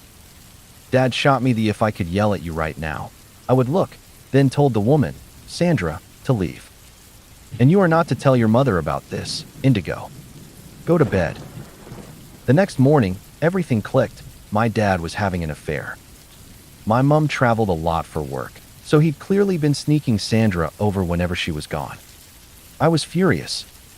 Mom happened to be home that morning, so I figured she deserved to know, but I wanted to give Dad one chance to come clean. Over breakfast, I casually asked, "So, Dad, fun night last night?" He nearly choked on his food, but didn't admit a thing. Mom asked what I meant, and he just claimed he'd grabbed a few beers with friends, and everyone was already asleep when he got home. He never told her. So the next time Mom left for a work trip, and Sandra showed up again, I told her everything. And that was the end of their marriage. Back when I was in my early 20s, I worked nights at a small local newspaper. I'd get home around 2 or 3 a.m., too wired to sleep, so I'd stay up in the living room scrolling on my laptop until I got tired. My apartment was on the second floor and faced a quiet alley, no streetlights, just whatever glow slipped in from neighboring windows. One night, around 2:45 a.m., I heard someone walking in the alley below. Not unusual, occasionally people cut through. But this time, the footsteps stopped directly under my window. I didn't think much of it. I kept scrolling. A minute passed. No footsteps. Then I heard someone whistle. A soft, rising tune. Almost playful. I muted my laptop and listened. The whistling continued for maybe 10 seconds before stopping abruptly, like the person had been interrupted. I leaned toward the blinds a little, but didn't look out. I didn't want anyone to know I was awake. Then my phone buzzed beside me. A text from an unknown number. "Why'd you stop looking?" I froze. I hadn't looked outside. Not even once. My heart hammered as I stared at the message. Another text came in immediately. "You can't. I won't move." I stood up slowly. Quietly. Backed away from the window. Another buzz. "You're not even in the room anymore." I felt ice crawl up my spine. No one could see me. The blinds were fully closed. The apartment was dark except for my laptop screen. I grabbed my keys and left through the front door, not turning on a single light. I spent the rest of the night at a 24-hour diner. The next morning, I went down to check the alley. Nothing seemed disturbed. No footprints, no cigarette butts, nothing. But as I turned to go back inside, something caught my eye. Scratched lightly into the wall beneath my window, fresh enough that the dust hadn't even fallen away yet, were the words. "Nice laptop. I never worked a night shift again." I was house-sitting for my sister while she and her husband were on vacation. They lived in a 2-story place in a quiet suburb, and they always warned me that the house liked to make noises at night. Old pipes, settling wood, that kind of thing. I arrived around 11 p.m., made some tea, and settled on the couch with a movie. Around 1:20 a.m., I got up to lock the doors and turn off the lights. As I passed the staircase, I heard a faint sound from upstairs. A footstep. Not a creak. Not a settling noise. A full, deliberate footstep. I froze at the bottom of the stairs and listened. Another step. Soft, but heavy enough to make the banister vibrate slightly. I called out, thinking maybe they forgot to mention a pet sitter or something. No answer. Then I heard someone breathe out, a long, slow exhale, like they were standing at the top of the stairs, just out of sight. I turned on every light in the house and checked every room. Nothing. Closets, bathroom, under beds, all clear. I told myself I was overtired and went back downstairs. At 2:05 a.m., I heard something else. The distinct sound of the upstairs bathroom faucet turning on. I stared at the ceiling as water ran for about 5 seconds, then shut off abruptly. I grabbed my keys and went to the front door. It was locked. The chain was latched. But the deadbolt, which I knew I had locked, was turned open. Just as I reached for it, I heard footsteps again upstairs. This time faster, heading toward the staircase. I bolted out the door and waited in my car until sunrise. When my sister got home, she laughed it off. Said the house always sounds like that at night. But when I told her about the faucet, she went quiet. Finally, she said, the faucet thing happens sometimes. But the footsteps, those stopped after we changed the locks. I didn't ask why they changed them. And I've never gone back after dark. Back when I lived alone, I had a habit of staying up absurdly late, 2, 3, sometimes 4 a.m. My apartment wasn't big, but it had one weird feature, a long, narrow hallway that connected the bedroom to the living room. At night, it always felt colder than the rest of the place. One night around 3:10 a.m., I was half asleep on the couch watching videos when I heard a soft shuffling from the hallway. Not quite footsteps, more like someone dragging their feet slowly across the carpet. I muted the TV. Listened. Shuffle. Pause. Shuffle. Pause. The sound stopped right at the entrance to the living room. I turned my head slowly. Nothing there. The hallway was pitch black. I chalked it up to neighbors or pipes and turned the TV back on. A minute later, my phone lit up on the table, motion detected on my cheap little hallway security camera. It was a $20 camera I bought just to keep an eye on my pets, but nothing was home with me that night. I opened the app. The feed was dark but clear. The empty hallway. Nothing moved. Then something did. Not a figure. Not a shadow. Just the temperature reading. The app showed the hallway temperature dropping steadily. 72 degrees, 69 degrees, 65 degrees, 59 degrees, all in under 10 seconds. I tapped the screen, thinking it glitched. When the camera refreshed, the temperature jumped back to normal. I exhaled, relieved. Then the hallway light turned on by itself. Not a flicker. Not a dim. Just a sudden, bright click, like someone had flipped the switch. I sat there frozen as the motion alert went off again, but this time the camera showed static, then a brief, dark silhouette at the far end of the hall. Too tall, too narrow, standing perfectly still. The light went off, then on, then off again. I didn't move, didn't breathe, didn't blink. Finally, I grabbed my keys, ran out the door in pajamas, and drove to a gas station a mile away. The next morning, I checked the footage. Every clip was corrupted except the last one. In that one, the hallway was empty, totally normal, but the audio picked up something that made my skin crawl. A soft whisper right next to the microphone. "Why are you awake?" I moved out 2 weeks later. The camera never recorded anything again. I was camping with a couple of friends during a cross-country road trip, trying to save money on hotels. We didn't even bother bringing a tent, just stretched a tarp over the bed of the pickup and slept back there. I've always had trouble falling asleep, especially anywhere that isn't my own bed, so I was awake long after my buddies passed out. It was a calm, quiet night, nothing but the dark woods around us and my friend's obnoxious snoring. That's when I started feeling off.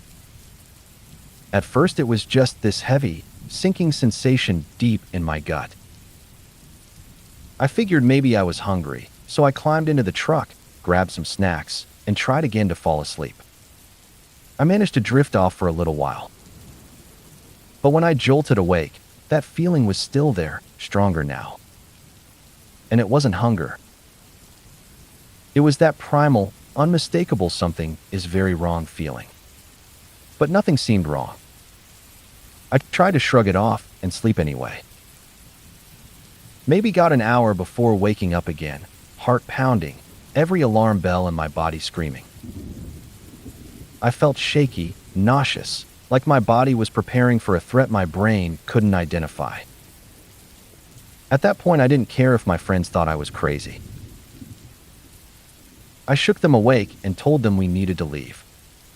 Immediately. Something in my voice must have convinced them, because we packed up and sped off without much argument. I told them I'd explain in the morning. We pulled into another campground a little ways down the road and crashed for the night. But the really strange part happened there. I actually fell asleep pretty fast this time, only to be shaken awake by both of my friends.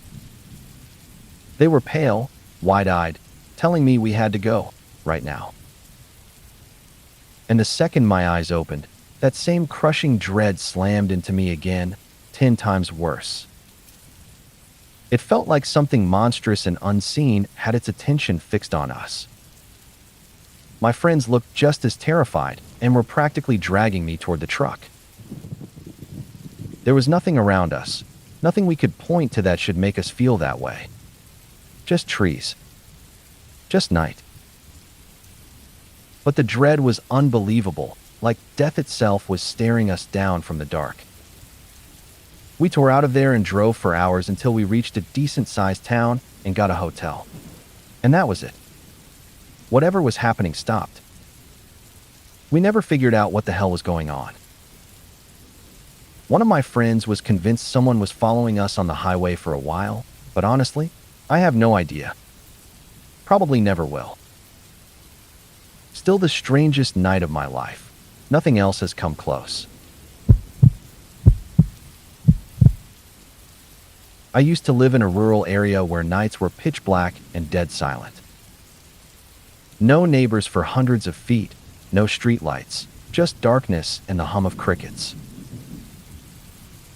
I worked late, so it wasn't unusual for me to still be awake at 2 or 3 a.m., especially on weekends.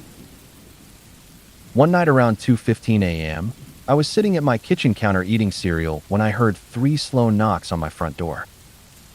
Not loud. Not frantic. Just steady. Patient. I froze, spoon halfway to my mouth. No one knocked at my door that late. Ever. I walked to the peephole and looked out. Nothing. Just darkness. So dark I could barely make out my own porch.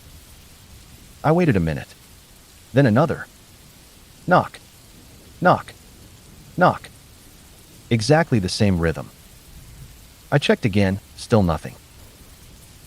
I thought maybe someone was hurt, or a stranded driver needed help. But when I turned on the porch light, the knocking stopped instantly. And as soon as I turned the light off, the knocking started again. At this point, every instinct in me was screaming to ignore it. I stepped away, watching the door from the hallway. Then something changed. Instead of knocking, I heard someone whisper through the keyhole. Too soft to understand. Too steady to be wind. Just a long, low, hushed voice, like someone was pressed right against the door, speaking through the metal. I backed up slowly and grabbed my phone. I didn't want to make noise, so I texted my closest neighbor, who lived a few houses down the road. Me, are you awake? Someone is at my door. Him, nobody should be out there. Stay inside. I'm coming. While I waited, the whispering stopped. Then a soft scratching started. Right against the door. Slow, careful, deliberate. Like someone was tracing the grain of the wood with their fingernail. By the time my neighbor pulled into my driveway, the scratching stopped instantly, like whoever had been there knew he'd arrived. He searched the porch, the driveway, the yard. Nothing.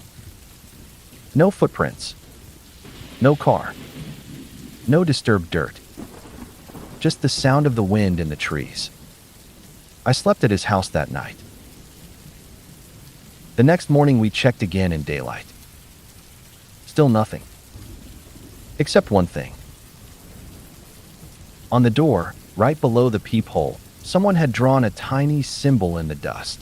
A simple little circle with 3 lines radiating out of it. Too deliberate to be random. Neither of us recognized it. I cleaned it off and moved a few weeks later. I never heard knocking at night again. But sometimes, late at night, I swear I still hear it in my dreams. It was around 3:17 a.m. When the power cut out in my apartment, the entire building went black. I don't normally hear a thing at night. Everyone else was in bed, fast asleep. But that night, it felt wrong.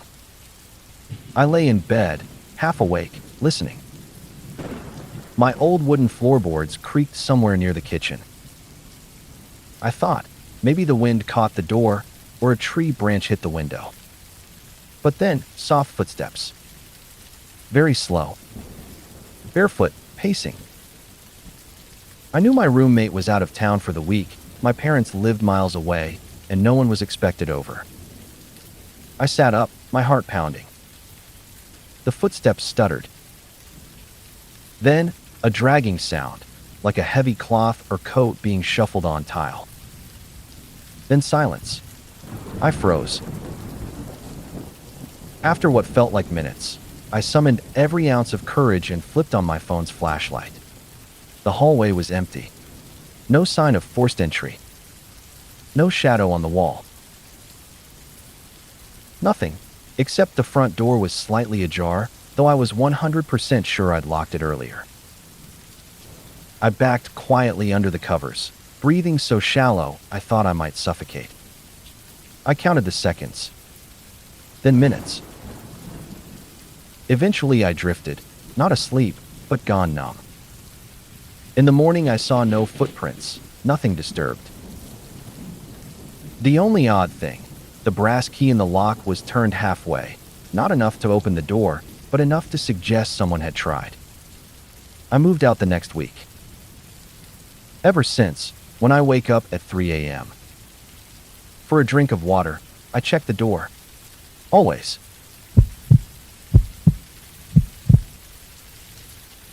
I used to work overnights doing data entry from home, so I was almost always awake at weird hours.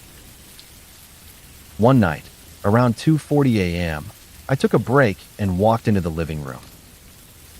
No lights were on except the glow from my monitor down the hall. As I crossed the room to get a glass of water, I noticed something odd. The curtains were slightly open. I never leave them open at night because my living room faces a quiet, empty field. I figured maybe the wind shifted them or I brushed them earlier. Then I saw it. A face. Pressed against the glass. Not fully visible, just the faint outline of a nose and forehead, like someone leaning in from the outside to look inside. I froze mid-step. The face didn't move. Didn't blink. Didn't react to me realizing it was there. I told myself it was pareidolia, a trick of the mind, some reflection from the streetlights. So I took one cautious step forward. The face pulled back immediately. Not with surprise, but with this slow, deliberate retreat, as if whoever it was didn't care if I saw them, only that they didn't want to be seen too clearly. I lunged to the window and yanked it open. Nothing. Nobody. Just the empty field, still as death. But the dirt right below my window, normally flat, had a single footprint in it. Barefoot. Deep, like someone had leaned forward hard to press their face against the glass. I didn't sleep that night or the night after. And I never leave the curtains open. Not even an inch. I used to live in a tiny, creaky studio apartment above an old thrift shop. The kind of place where the pipes groan and the floorboards complain every time you breathe too hard. I'd gotten used to the noises, or so I thought. One night around 3 a.m., I was sitting at my desk with headphones on, editing audio for a project. Everything was silent except for the soft hum of my computer. Then, underneath my headphones, I heard breathing. Not loud. Just a slow, steady inhale, exhale behind me, like someone standing a few feet away, trying not to be heard. I paused the audio. The breathing continued. Very calmly, convincing myself it was the building's ventilation system, I turned around. There was no one there, just my bed, the small closet, and the dark corner near the old radiator. So I got up and checked the closet. Empty. Checked the hallway. Empty. Checked the locks. All secure. I went back to my desk and put my headphones on again. And the second they covered my ears, I heard a whisper, clearer this time, right behind me. Still awake. I ripped the headphones off and the apartment was dead silent again. No footsteps, no breathing, no whispers. I didn't hear the voice after that night, but every now and then, around 3 a.m., I still feel warm breath on the back of my neck. Like someone's leaning in, waiting for me to put the headphones on again. I used to work the late shift at a small rural hospital. My apartment was only a few blocks away, so I'd walk home around 1 or 2 a.m. The town was dead silent at that hour. No cars, no people, just street lights and the occasional barking dog. One night, after a long shift, I got home, kicked off my shoes, and collapsed on my couch. I didn't even turn on the TV. I just sat in the dark scrolling through my phone, letting my brain cool down. That's when I heard it. A knock on my door. 3 slow, deliberate taps. I froze. Nobody visits me that late. Nobody should. I waited. Another 3 taps, same rhythm. I didn't move. I didn't speak. Finally, I got up and walked quietly to the peephole. There was a man standing there. He wasn't doing anything, not shifting, not fidgeting, not even looking at the door. Just staring straight down at my welcome mat, hands at his sides, like he was waiting for something. I whispered, "Hello," before I realized how stupid that was. He didn't react. I backed away from the door, grabbed my phone, and called the non-emergency police line. While I talked, I crept back to the peephole. The man was now closer, only inches from the door, still staring down. Like he'd heard me, even though he hadn't reacted. A few minutes later, I heard police sirens approaching. I checked the peephole again. The man was gone. Police searched the block and found no one. No footprints in the frost. No sign of anyone walking away. Nothing. I eventually calmed down and decided to go to bed. As I walked past the door, something caught my eye. Not on the peephole, around it. Light scratch marks, like someone had traced a finger in a slow, deliberate circle around where my eye would be. To this day, I still don't know which part scares me more. That he knew exactly where I was standing, or that he was completely silent while doing it.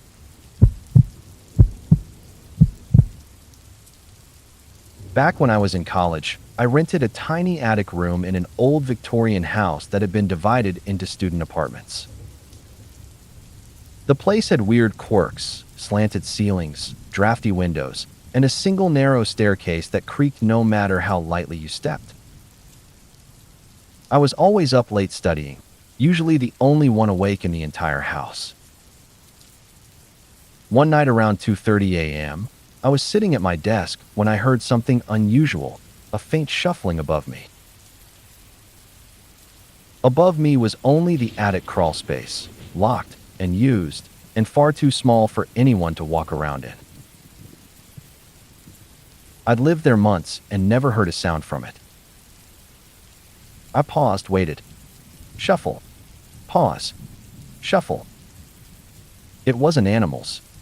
I'd heard squirrels before. This was slow, like something dragging fabric across wood. I stood on my chair, pushed aside the ceiling tile, and shined my phone's flashlight into the crawl space. Nothing but dust. I dropped the tile back into place, tried to shake it off, and sat down. 5 minutes later, the shuffling started again, only now it was directly above my bed instead of over my desk. It stopped the moment I stood up. I didn't sleep that night. The next morning, I told the landlord, who shrugged and said the crawl space was sealed shut from the outside and had been for years. A week later, the sound started again, but this time I noticed something worse. Every night around 2 or 3 a.m., the shuffling would begin in one corner of the ceiling and slowly, deliberately, trace the shape of the room. Always finishing in the same place, right above where I slept. One night, I left my phone recording and pretended to sleep. When I listened the next morning, I didn't just hear shuffling. I heard breathing.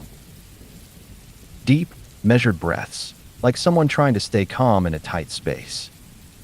I moved out 2 days later. The next tenant? He lasted one night. And when I asked him why he left, He just said, "It knows when you're awake." A few years ago, I lived in a ground-floor apartment facing a busy street. During the day it was noisy, but at night, between 2 and 4 a.m., the whole place got eerily quiet, like the world had gone on mute. I'm a night owl, so that silence always felt almost too perfect. One night, around 3:10 a.m., I was sitting on my couch with my laptop when I heard a faint humming. It wasn't coming from outside or my appliances. It sounded like a human voice. A soft, steady hum, the kind someone does absent-mindedly while doing a chore. I paused my music and listened. The humming was definitely inside the apartment. I checked the kitchen, the bathroom, even the tiny laundry closet. Nothing. I stood in the hallway, lights off, listening. The humming got louder. Not angry or alarming, just unmistakably close. The sound was coming from my bedroom. I froze in the doorway, barely breathing. My bedroom was pitch dark. I hadn't turned on any lights in there for the night. From the doorway, I could see the vague outline of my desk, my dresser, and my open closet. The humming was coming from the closet. I felt this cold, electric dread run through me. I wanted to call out, but every instinct I had screamed, "Don't let it know you're here." I stepped backward into the living room and grabbed my phone. I dialed a friend who lived in the same building. The moment it rang, the humming stopped. Not faded. Not moved. Just cut off mid-note, like someone had clamped a hand over their own mouth. My friend picked up, half asleep, and I told him I needed him to come over right now. He knows I don't spook easily, so he came. As soon as he knocked, I turned on every light in the apartment and we searched every corner. The closet was empty. The bathroom, the kitchen, everything empty. Windows locked. Door locked. Nothing disturbed. He stayed until sunrise, just to be safe. I didn't sleep that day, or that week. But here's the part that still bugs me. 2 months later, after I'd moved out, I went back to grab a leftover box the new tenant had found for me. We got to talking, and he laughed nervously and said, "Does this place have weird acoustics or something? I keep hearing this humming late at night, always from the bedroom closet." I just told him no, the acoustics were fine. I didn't tell him the tune was the same one I'd heard, and that I still sometimes catch myself humming it without realizing. I used to house sit for a wealthy couple who traveled constantly. Their place was massive, floor-to-ceiling windows, long hallways, way too much empty space for one person. I liked the job, though. Quiet. Good pay. And I'm always up late anyway. One night around 2 a.m., I was sitting at their kitchen island eating cereal and scrolling through my phone. The house was silent except for the occasional click of the fridge. Then I felt it. A wave of cold air behind me. Not a breeze. Not a draft. A full body, goosebump-praising cold presence passing right over my shoulders. I turned around, half expecting to see one of their cats. But the hallway was empty. I shrugged it off and went back to my cereal until the kitchen lights flickered. Just once. Just a quick dim and back. The house was old. I assumed it was wiring. Then I noticed something strange. My bowl of cereal had stopped moving. I don't mean it was still. I mean the milk and the spoon were frozen in place, mid-sway, like time had paused for a fraction of a second. I blinked. Everything went back to normal. I stood up slowly and looked around. The lights were steady now, the air warm again. I told myself I was tired, maybe zoning out. I decided to head to the living room to watch TV. As I crossed the hallway, I passed a decorative mirror the owners kept by the stairs. And I froze. My reflection wasn't moving. I was standing still, but not that still. I'd definitely been mid-step. But the version of me in the mirror was standing perfectly upright, feet together, arms at my sides, staring straight ahead. I lifted my hand. The reflection lifted its hand, but half a second too late. I stood there, heart pounding, as the mirror version stared back at me, its eyes just a little too wide, its smile appearing a moment before mine did. I backed away, refusing to turn around. The reflection took one step forward. That was enough. I grabbed my keys, left the house lights blazing, and waited in my car until sunrise. The couple came home a week later, and I told them I couldn't house sit anymore. No explanation. They were surprisingly calm about it. Everyone quits after the first month, the wife said. You lasted longer than most. I asked her why. She just smiled, way too knowingly, and said, some houses remember people. Some mimic them. I never went back.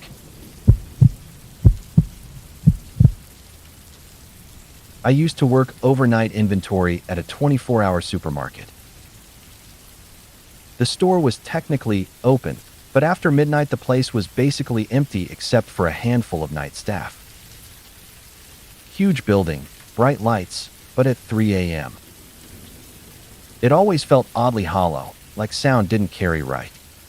One night, I was assigned to the cereal aisle, the longest aisle in the store. You could stand at one end and barely see the exit sign at the other. Around 2:45 a.m., I was restocking shelves, enjoying the silence. Then I heard the faint sound of a shopping cart rolling somewhere down the aisle. It wasn't unusual to hear one. Sometimes customers wandered in late. But this one sounded off.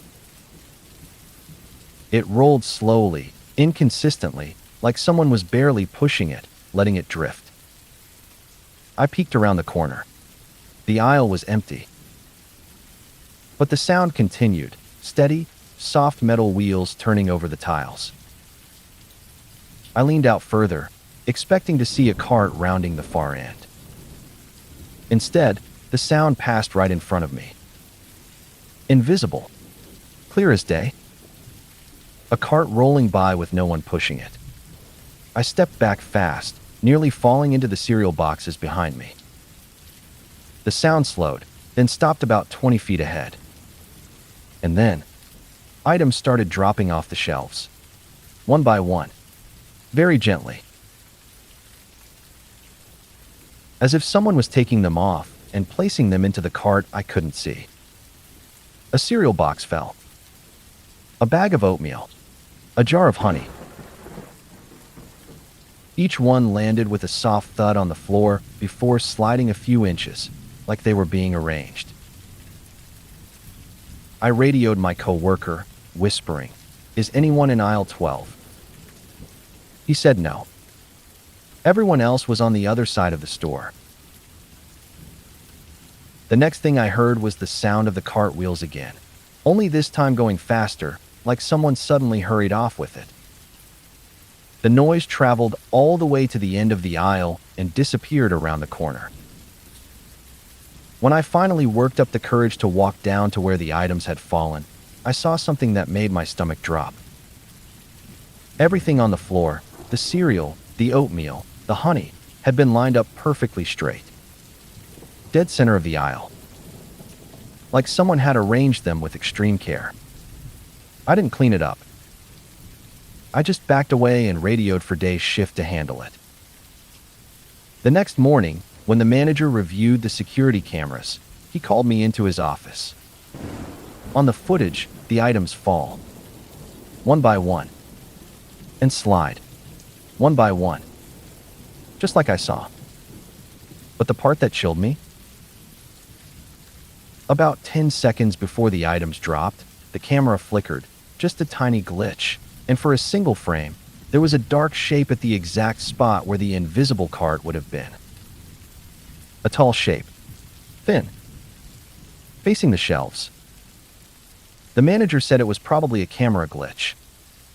I quit that job a week later.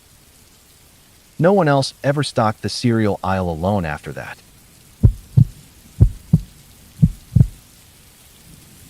I used to live in a basement apartment while finishing grad school.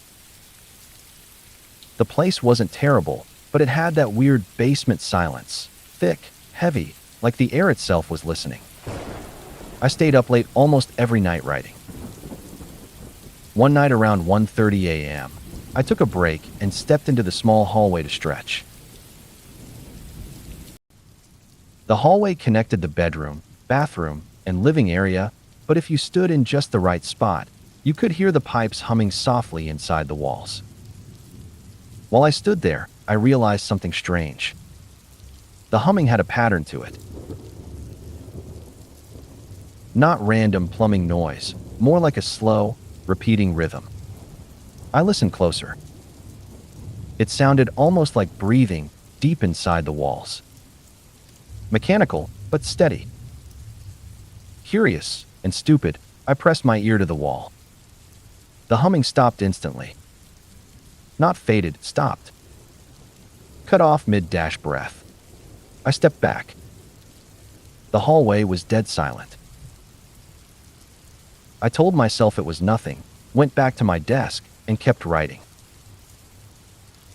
About an hour later, I heard something new. A whisper. Soft. Muffled. Coming from the same wall.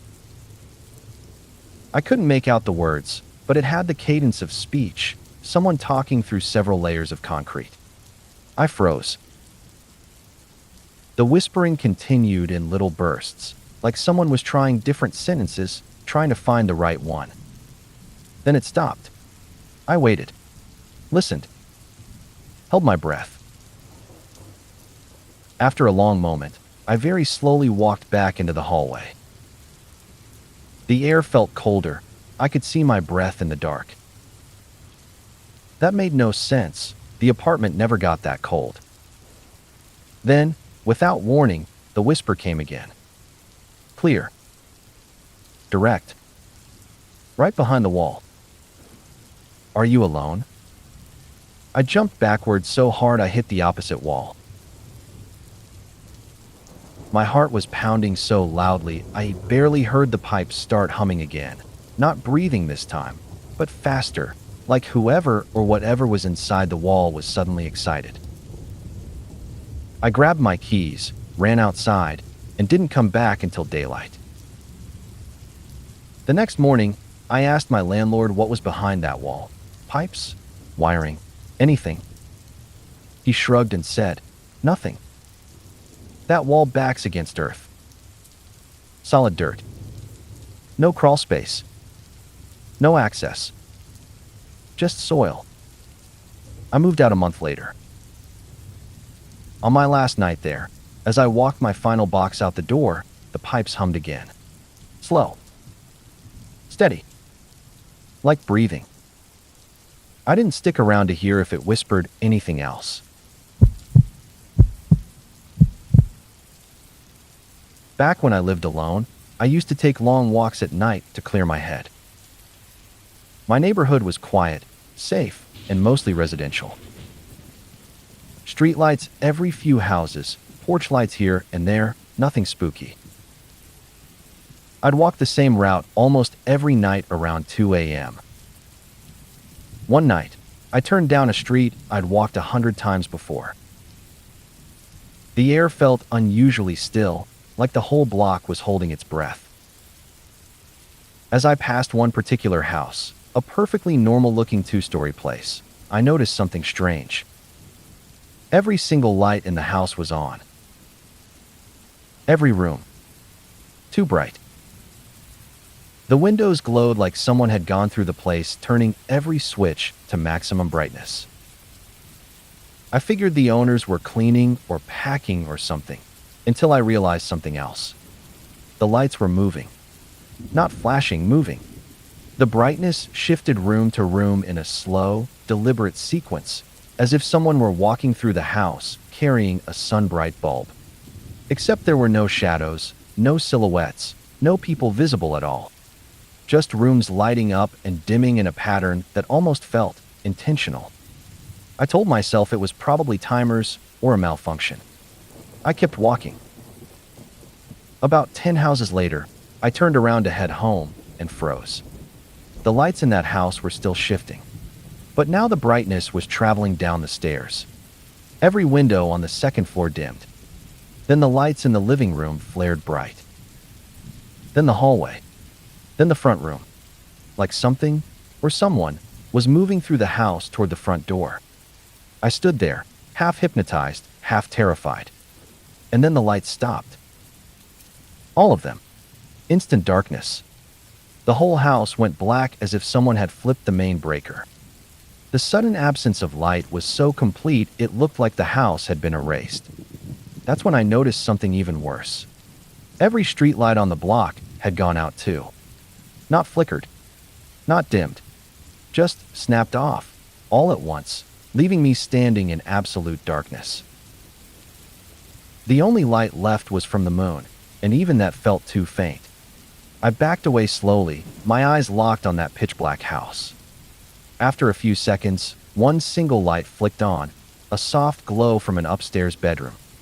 A figure stood in the window. Not a person. Not even a shape I could make sense of. Just a tall, blurry outline, completely still, watching me. I didn't wait for anything else. I walked home fast, not running, because running felt like a bad idea, and locked every door and window. The next night, on my walk, I checked the house. Dark. Silent. Empty looking. I asked a neighbor about it later. He said the house had been vacant for months. No electricity. No one with keys. No one inside. But sometimes, he added quietly, you can see lights moving through it around 2 or 3 in the morning. Like someone pacing, he said, trying to figure out where everybody went. I found a new walking route after that, just in case the lights started following me. I used to work remote tech support, so my schedule was all over the place. For a few months, I was on a weird shift that ended at 4 a.m., which meant I was always awake long after my neighbors went to sleep. My apartment faced a small community park, empty at night, lit by just 2 old street lamps. From my desk, I could see the whole thing through the big sliding glass door. Usually it was peaceful, empty benches, empty playground, occasional stray cat. One night around 3:15 a.m., I took a break and looked out at the park to rest my eyes. There was someone standing under the street lamp. Not moving. Not walking. Just standing, perfectly still. I figured it was a drunk or someone waiting for a ride that was extremely late. I watched for a moment, expecting them to shift, check their phone, something. But the figure didn't move. Not even a little. A minute passed. 2. Something fell off, so I leaned closer to the window. That's when I realized the figure wasn't facing the street. It was facing me, directly at my apartment. At the exact angle of my desk. Like they'd been standing there long before I noticed. I turned off my monitor, it reflects like a mirror at night, to get a better look. The figure immediately stepped backward, out of the pool of light, into the dark. Not fast. Not startled. Just deliberately, like it knew I was watching. I froze. My heart started pounding. The park was silent again. Empty looking. I told myself it was my imagination. Light glare. A trick of the dark. I went back to work. A few minutes later, I glanced out again, purely on instinct, and felt my stomach drop. The figure was now standing closer. Not in the light, but in the shadow between the trees. Still facing me. I couldn't see a face. Or clothes. Just a tall outline, too still to be comfortable.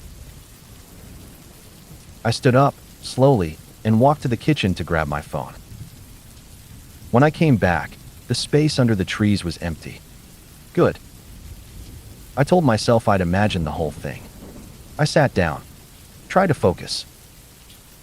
Forced myself not to look. But eventually, my eyes drifted back toward the sliding door. There was a reflection on the glass, faint, but definitely there. A shape. Directly behind me. I spun around so fast I knocked my chair over. Nothing there.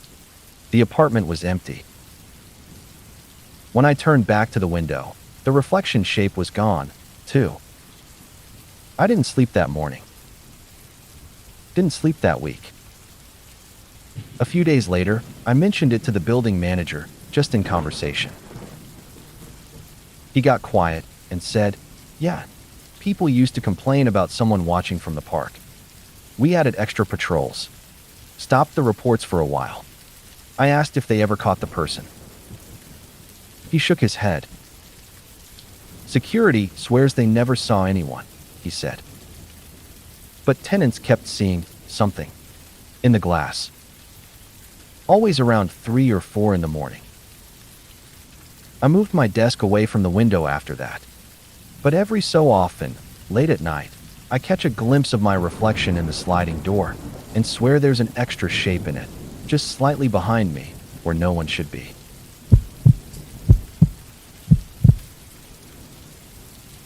I used to work as a night janitor at a small science museum. Dioramas, fossils, astronomy exhibits, all that.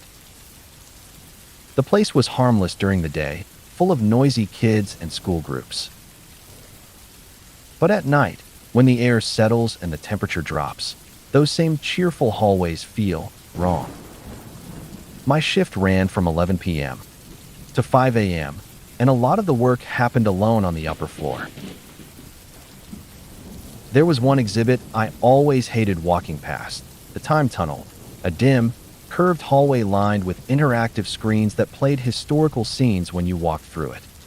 The motion sensors were turned off at night, so it was always silent. Empty. Dark. One night around 2:50 a.m., I was sweeping the hall and noticed something strange. One of the screens in the time tunnel was glowing faintly. Not fully on, just a soft, pale light pulsing like a heartbeat.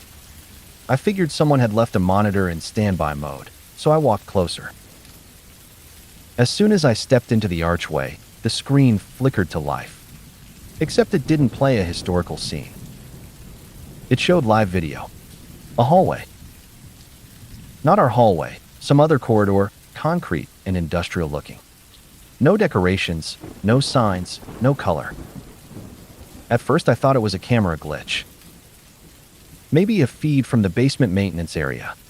But the museum's basement didn't look anything like that. Then something moved on the screen. A shadow at the far end of that hallway. Then a shape. Then a person, sort of. Tall. Thin. Too thin. And its walk was wrong, like its joints bent a little too much in the wrong direction. It moved closer to the camera with slow, deliberate steps. I stepped back, ready to turn and bolt, but the rest of the exhibit screens suddenly powered on too, one by one, each showing the same hallway from different angles. Like someone had placed cameras all over that unknown place. Every screen showed the figure from a new perspective, closer each time. I backed out of the tunnel, heart slamming in my chest. As soon as I left the exhibit room, all the monitors snapped to black. I told myself I was tired, overworked, hallucinating. I forced myself to finish my shift. At around 4:30 a.m., just before dawn, I headed downstairs to clock out. The cleaning office had one of those glass windows that looked out into the main lobby. As I approached, I saw something move in the reflection of the office window. A hallway. Concrete. Industrial. Just like the monitors. For a split second, the reflection wasn't showing the lobby behind me. It was showing that same place. And in the reflection's far end of that hallway, the thin figure stepped into view. I jerked around. Nothing behind me but empty museum air. When I looked back at the window, it was just my tired reflection again. I quit the job the next week. A month later, I ran into one of the other night janitors at a grocery store. He looked exhausted. After some small talk, he asked hesitantly, "Hey, did the time tunnel ever?" turn on by itself when you were there? I didn't answer. He nodded slowly. Yeah, he said. It does that sometimes, but it only shows that hallway around 3 in the morning. A pause. And I think whatever's in there gets closer each time someone sees it. I haven't visited the museum again, and I don't look too long at screens in dark rooms anymore. I used to rent a tiny studio above an old tailor's shop. The owner was in his 80s, barely spoke English, and only came in during the day. At night, the entire building felt abandoned, the kind of quiet where you can hear your own pulse. My place had one strange feature. The floorboards were warm in one specific spot. A small area about the size of a dinner plate, near the foot of my bed.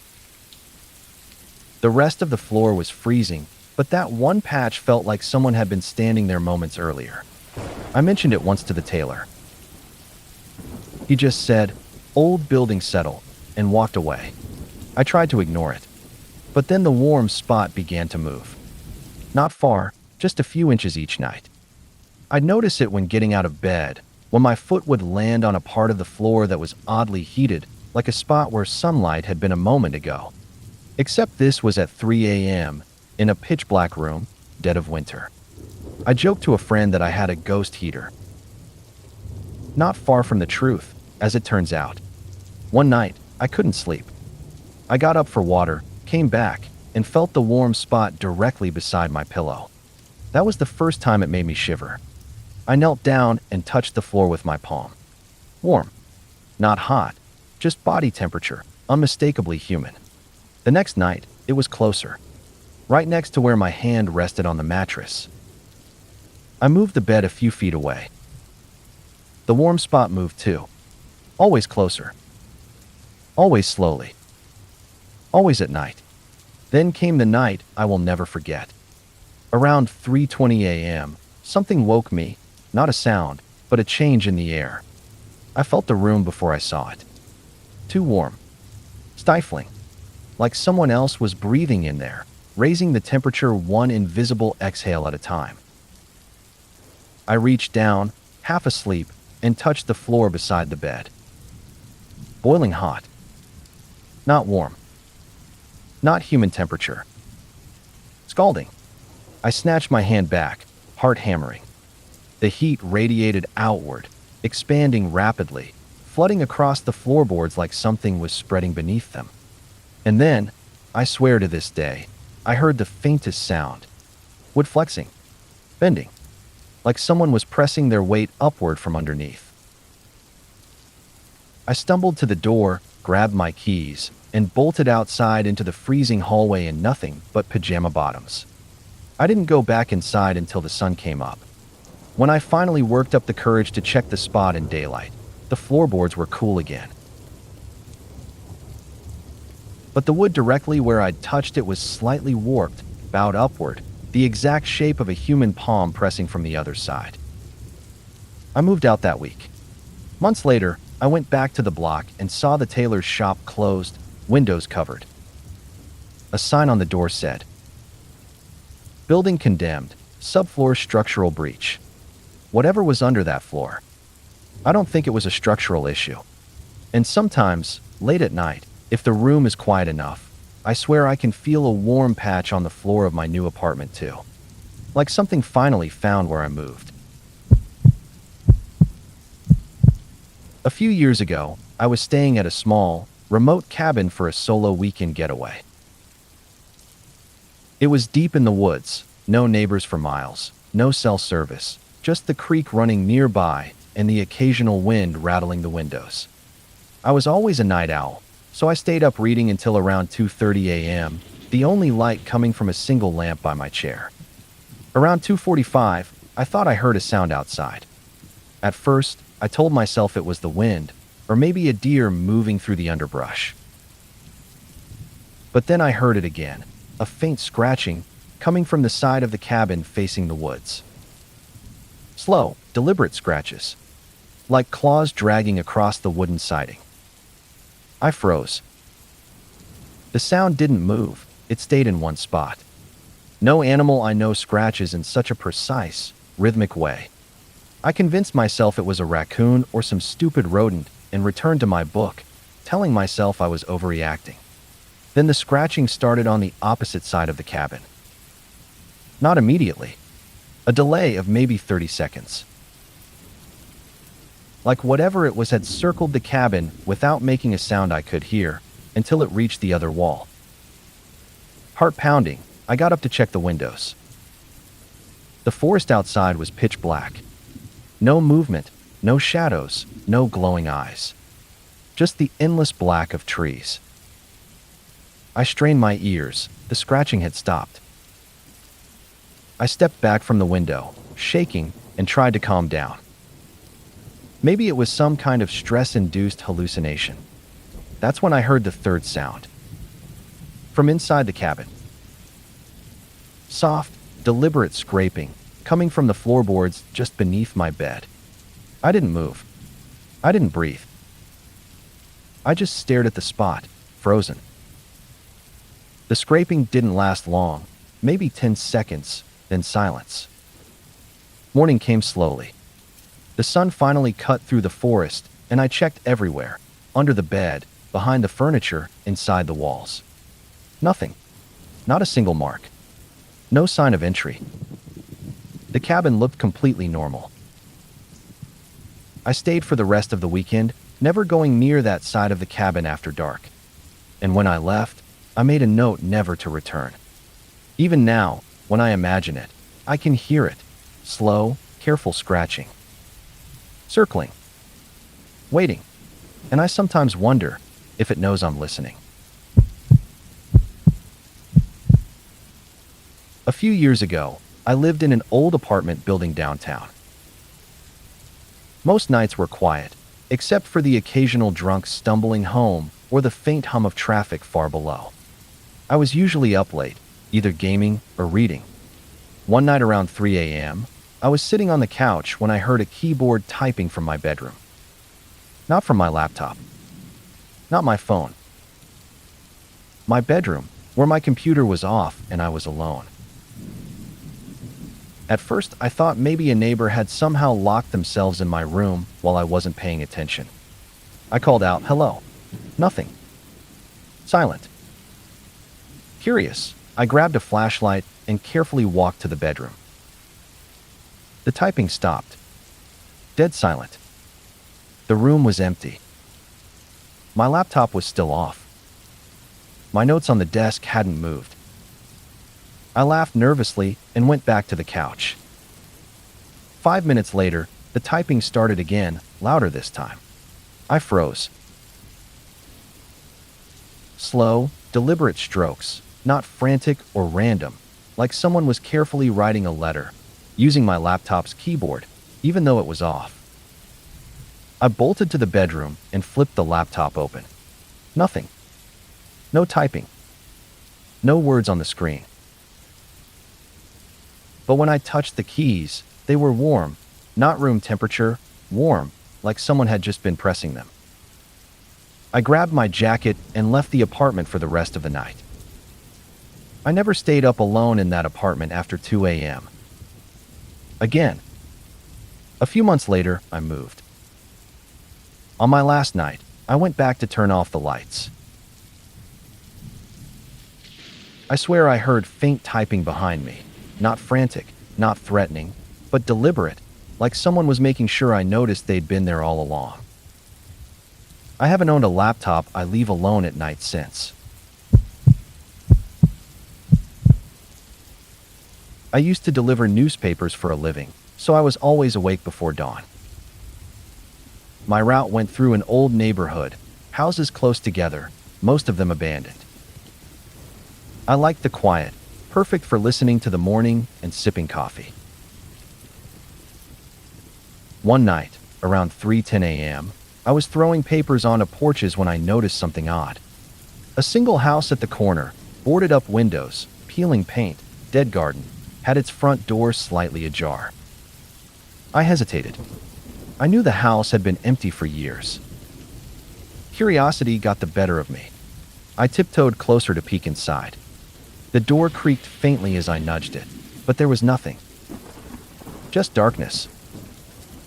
I turned to leave when I heard footsteps upstairs. Slow. Heavy.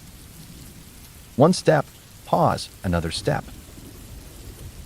Not fast enough to be someone running. Not light enough to be an animal. I froze. The footsteps stopped. I waited. Then, just as I decided to walk away, the door upstairs opened. A single creak. Then silence. I took a step back. And that's when I heard it. A low, deliberate humming coming from the attic. But the strangest part? The tune was familiar. Almost like someone humming exactly the same melody I hum when I deliver papers. I ran. I didn't stop until I was back on my route, past the next block. I never looked back. Weeks later, a neighbor told me the house had been abandoned for over a decade. They said the last owner had a habit of staying awake all night humming to himself while pacing the attic. I never walked that route at night again. A couple of years ago, I lived in a small apartment complex. It wasn't the nicest place, but it was cheap, and I worked late shifts at a bar, so I was often up until 4 or 5 a.m. The building had a single hallway with rooms on either side. The lights were always dim, and the air had that stale, old building feel to it. One night, after my shift, I came home, dead tired. I dragged myself into the hallway, expecting to pass out the minute my head hit the pillow. But then, something stopped me. There was a light on under my door. Now, I'm not talking about just any light. I left my apartment dark when I left. I'm the kind of person who turns off everything. But there it was, a soft glow spilling out from the crack at the bottom of my door. I stood there, staring at it. For a second, I told myself maybe I'd left a light on by accident, or the neighbors were messing with the hallway lights again. But the thing is, the light wasn't from the hallway. It was coming from inside my apartment. And it didn't look like the dim buzz of the overhead lights. It looked like a lamp. A soft, warm glow. Almost inviting. I know what you're thinking, someone broke in.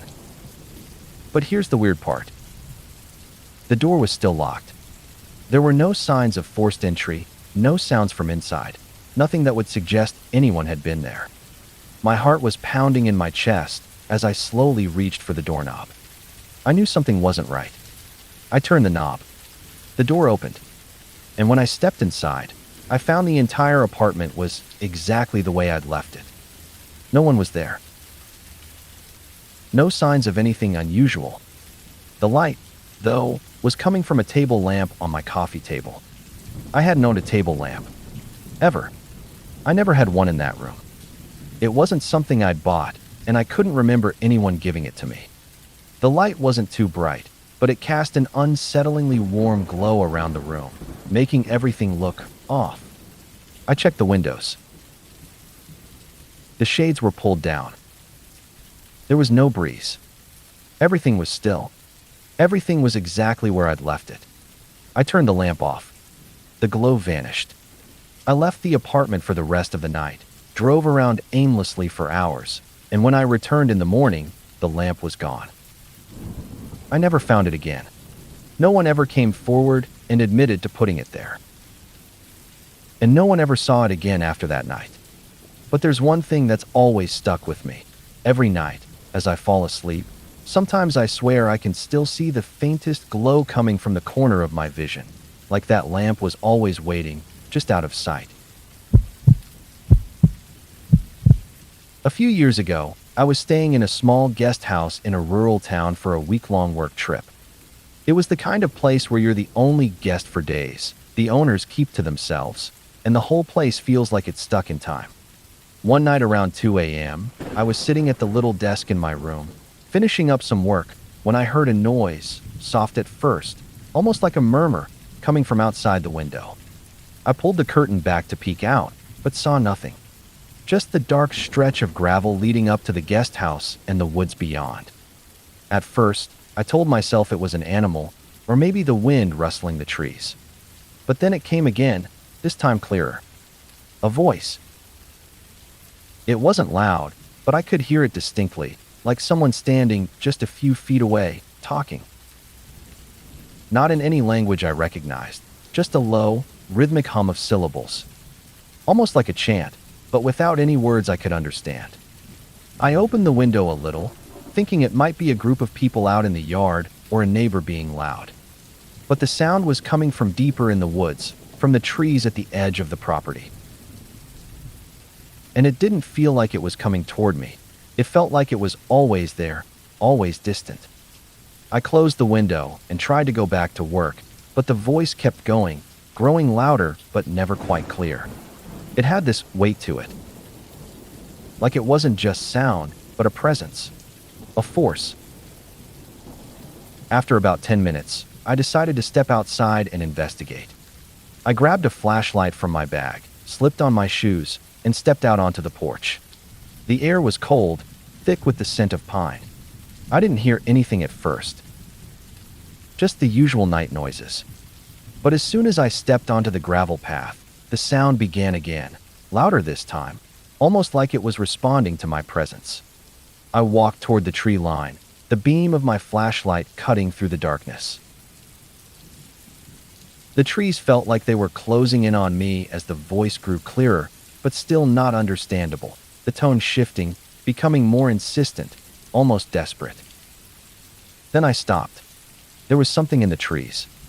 At first, it was just a shape, tall, thin, barely visible in the dark, standing completely still in the shadows. But as my eyes adjusted, I saw it clearly. There was someone standing there, staring at me. A man, or something that resembled a man, standing motionless between two trees, just beyond the reach of the flashlight. His face was obscured by the dark, but his posture was wrong. Too straight, too stiff. The voice stopped. And for a long moment, neither of us moved. I wanted to speak, ask what he was doing there, but the words wouldn't come. My heart hammered in my chest, my breath coming in short gasps. I couldn't look away from him. Then, slowly, he stepped back into the trees. No sudden movements. Just a slow retreat, like he was fading into the shadows. The moment he moved, the voice began again, but now it was almost as if he had become part of it. No longer an eerie hum, but a low, constant whisper that felt like it was seeping into my mind. I backed away, never turning my back on the spot. When I got back inside, the voice continued for hours, until I fell asleep with the lights on. The next morning, the owner of the guest house mentioned in passing, "You must have heard the voices last night.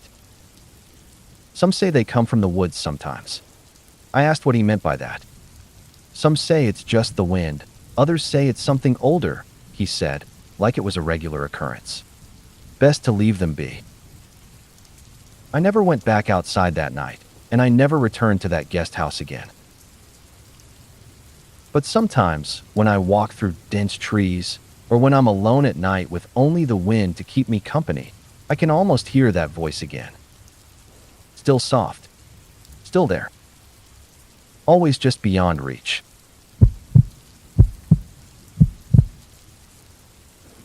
I used to house sit for a retired professor who had an enormous personal library, one entire room filled wall to wall with old books. The kind with cracked spines, yellowed pages, and that warm, dusty scent that feels like stepping into the past. The professor warned me about just one thing. "Don't rearrange the books," he said. "Their order matters." I assumed he meant it in the obsessive academic sense. Categories and subcategories, and endless handwritten systems only he understood. So I left everything exactly as it was. One night around 3 a.m., I couldn't sleep. The house was silent, and I wandered into the library to look for something to read. I flipped on a small lamp and scanned the shelves at random until something caught my eye. One book was sticking out slightly farther than the others. Just a fraction of an inch, barely noticeable. A faded blue hardcover. No title on the spine. I pulled it out slowly. The space behind it was empty, but the books on either side were leaning outward in a strange, unnatural angle, like they were trying to pull themselves into the gap. It made me pause, but I shrugged it off. Old shelves, maybe warped wood. I opened the book. It was blank. Every single page. I flipped through it quickly at first, then carefully. Nothing. No writing, no printing, not even the texture of erased ink. It wasn't a notebook either. It felt like a manufactured book that had never been printed. Something about it unsettled me. I slid it back into place. The moment I did, the entire shelf shifted forward, just a tiny bit, maybe half an inch. Enough to see it. Enough to feel it. I stepped back. The room was completely still. Then I noticed something else. Another book was sticking out now. A red one this time, 2 shelves down. Like the blue one before, it had no title. I reached for it, hesitating, but unable to stop myself, and the instant my fingers touched the spine, I heard a faint sound. Paper. Pages turning. Not from the book I was holding. From behind me. I spun around. Every book on the opposite wall was slightly ajar, open just a hair, as though each one had been thumbed open to the same invisible page. And I swear the pages were still moving, rustling in perfect unison, like thousands of tiny whispers turning toward me. I dropped the red book and backed out of the library, closing the door gently, trying not to disturb whatever was happening. By morning, when I finally worked up the courage to check, everything was normal. Every book aligned, every spine straight, the blue one and the red one indistinguishable from the rest. When the professor returned, I told him, nervously, that something fell off with the library. He smiled sadly and said, "The books only do that when someone they don't know touches them. It means they're rearranging themselves. They'll settle. They always do." I never house sat for him again. But sometimes, late at night, I still dream of that room. Thousands of books turning their pages all at once, not because they want to be read, but because they want to read you. A few years ago, I worked a desk job at a small office building. It wasn't glamorous, mostly filing papers, answering calls, the usual. I got in early, worked late, and spent most of my time alone in the office, especially after everyone else went home. One night, around 2 a.m., I was the only one left. The building had a low hum to it, the sound of air conditioning and fluorescent lights, the kind of noise that fills up empty spaces. I was sitting at my desk, finishing up some paperwork when I heard something tapping. At first, I thought it was the pipes. Sometimes they made noise late at night. But the tapping was rhythmic, deliberate. It was coming from the other side of the room. I turned around. No one was there. The office was empty. The only thing visible was the filing cabinets and a few stray papers on the floor. I waited, listening. The tapping started again. Soft. 3 taps. Pause. 3 taps again. I stood up, feeling weirdly cold. Maybe someone else was still in the building, but that didn't make sense. I was sure I'd locked up. I walked slowly across the room, toward the sound. As I got closer to the filing cabinets, the noise stopped again. Dead silence. I checked the cabinets. Nothing. No one hiding inside. No reason for the tapping. I chalked it up to exhaustion and went back to my desk, but the whole thing felt off. The tapping had stopped, but the air felt different, heavier, like someone was standing just behind me. I ignored it, focusing on the paperwork.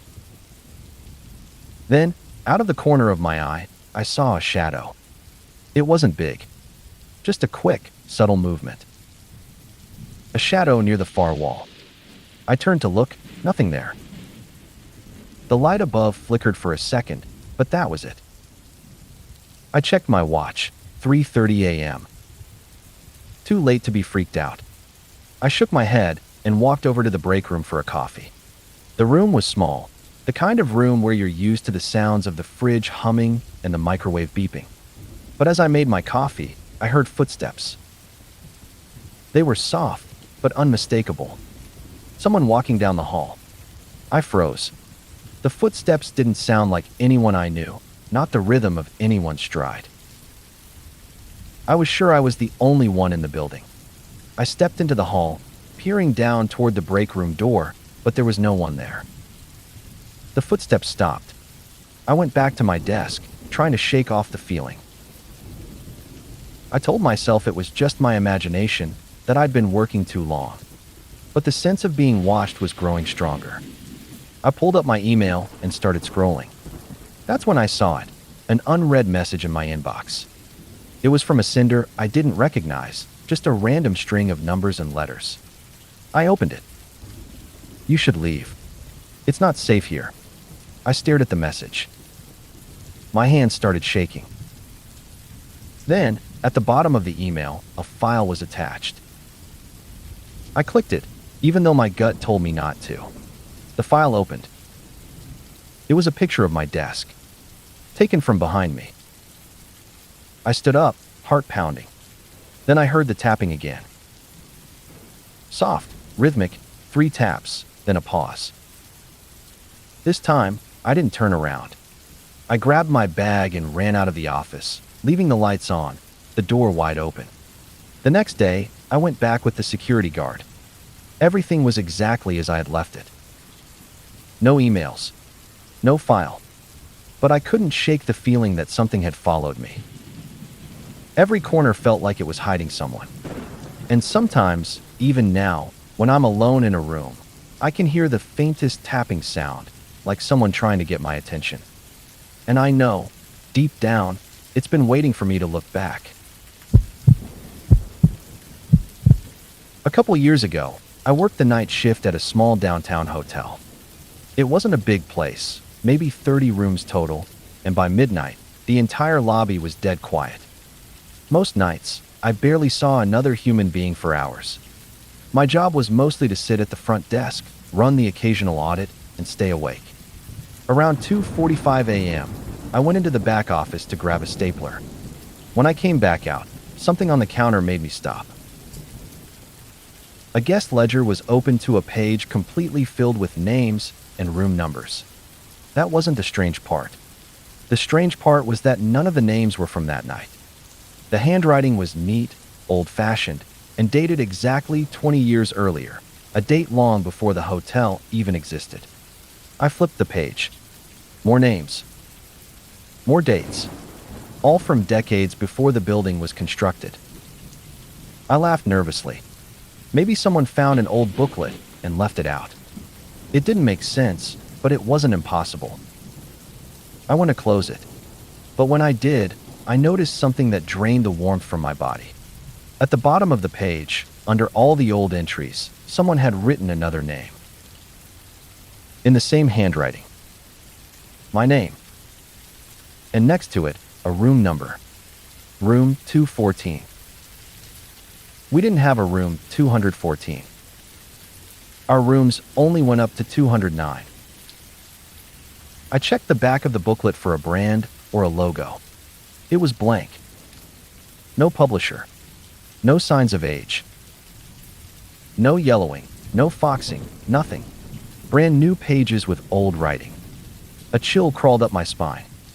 I shut the ledger and moved it aside, telling myself I was being paranoid.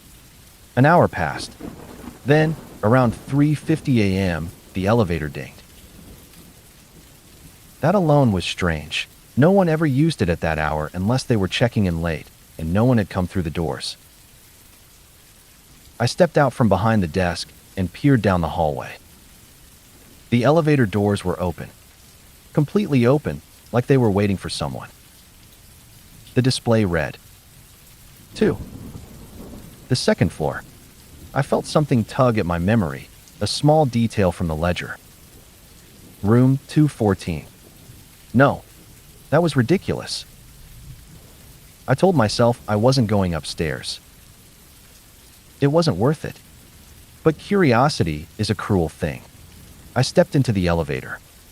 My stomach dropped as it started moving before I touched any buttons. When it opened, I stepped out cautiously onto the second floor. Everything looked normal, the same beige carpet, same bland art on the walls.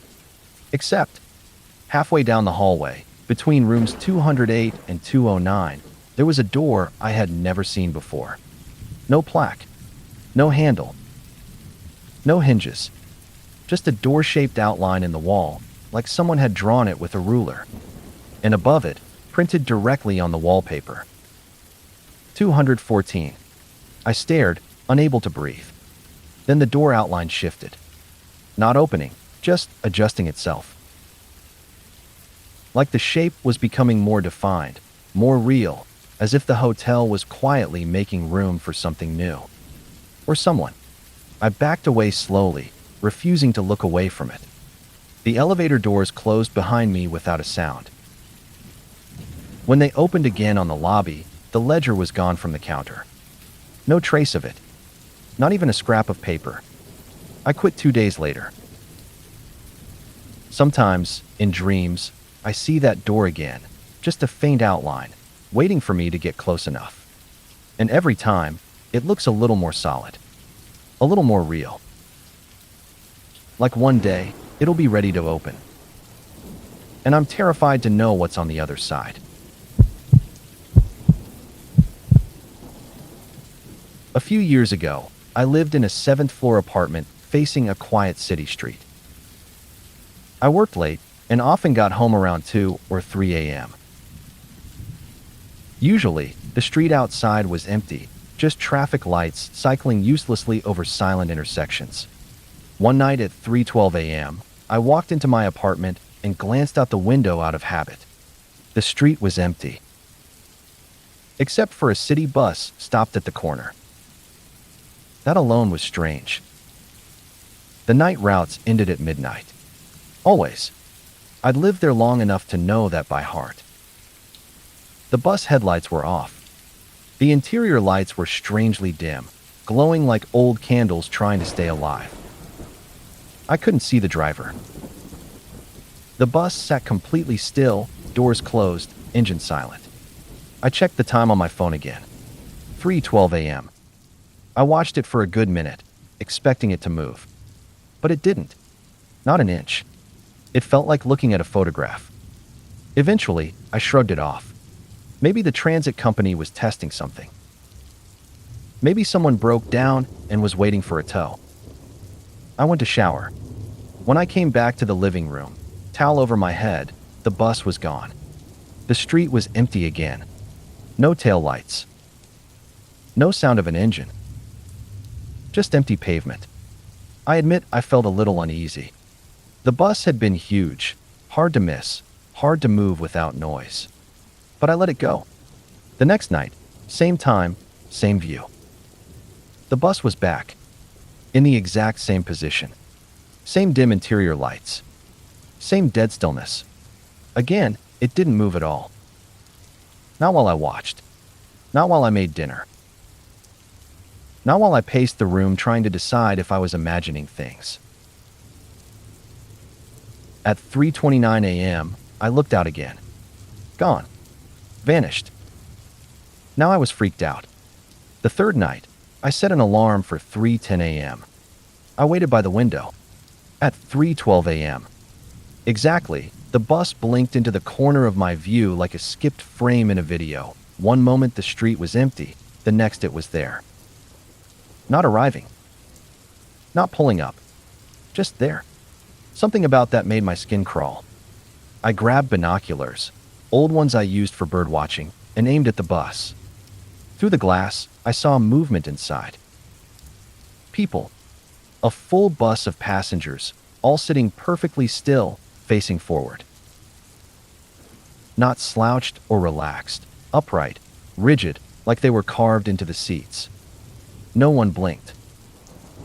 No one turned. No one breathed. They looked less like riders on a bus and more like passengers waiting for something that hadn't happened yet. I lowered the binoculars, shaking. When I looked again, not even 5 seconds later, the bus was empty. Every seat.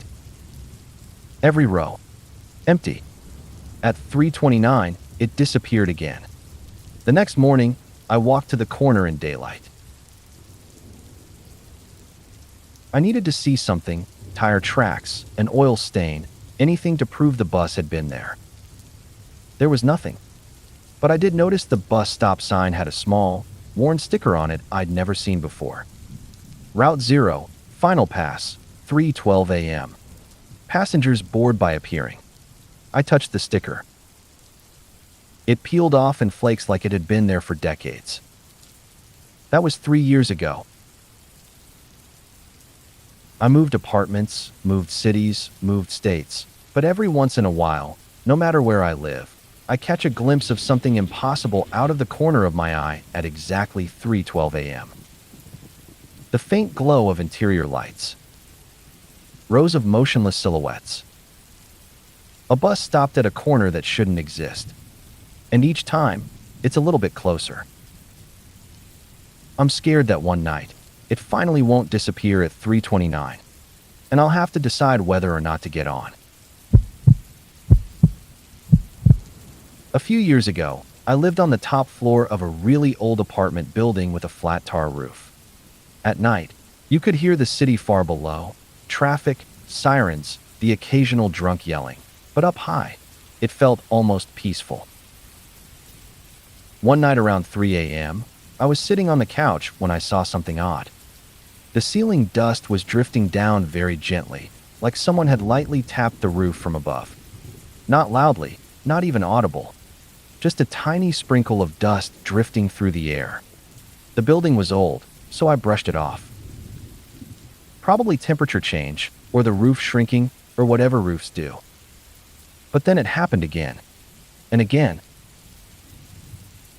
Each time, the dust fell in a line, moving slowly across the ceiling as if something was traveling above me, leaving a trail of disturbance. No sound, no footsteps. Just a silent path of dust falling grain by grain. Eventually, the dust trail reached the far corner of the living room and stopped. I stared up, waiting. A few minutes passed. Nothing. I finally convinced myself to sleep. At 5 a.m., half awake, I rolled over in bed and saw something that made my entire body lock up. A thin, perfect outline was visible on the ceiling above my bed, a clean shape in the dust, like something large and flat had been pressed against the plaster from the other side. Not a handprint. Not a footprint. Not anything recognizable. Just an impression, like whatever had been moving across the roof had stopped directly over me and settled there. I got up, grabbed my keys, and left the apartment as quietly as possible. When I came back the next afternoon with a maintenance worker, the ceiling was clean, no dust, no outlines, nothing. He told me the roof was fine, no animals, no openings, nothing unusual. But that night, at the exact same time, I saw the first few grains of dust fall again. This time, the path moved slower, almost deliberate. And it didn't stop at the corner of the room. It drifted down the hallway, toward the bedroom. I didn't stay to see if the outline would appear again. I slept in my car.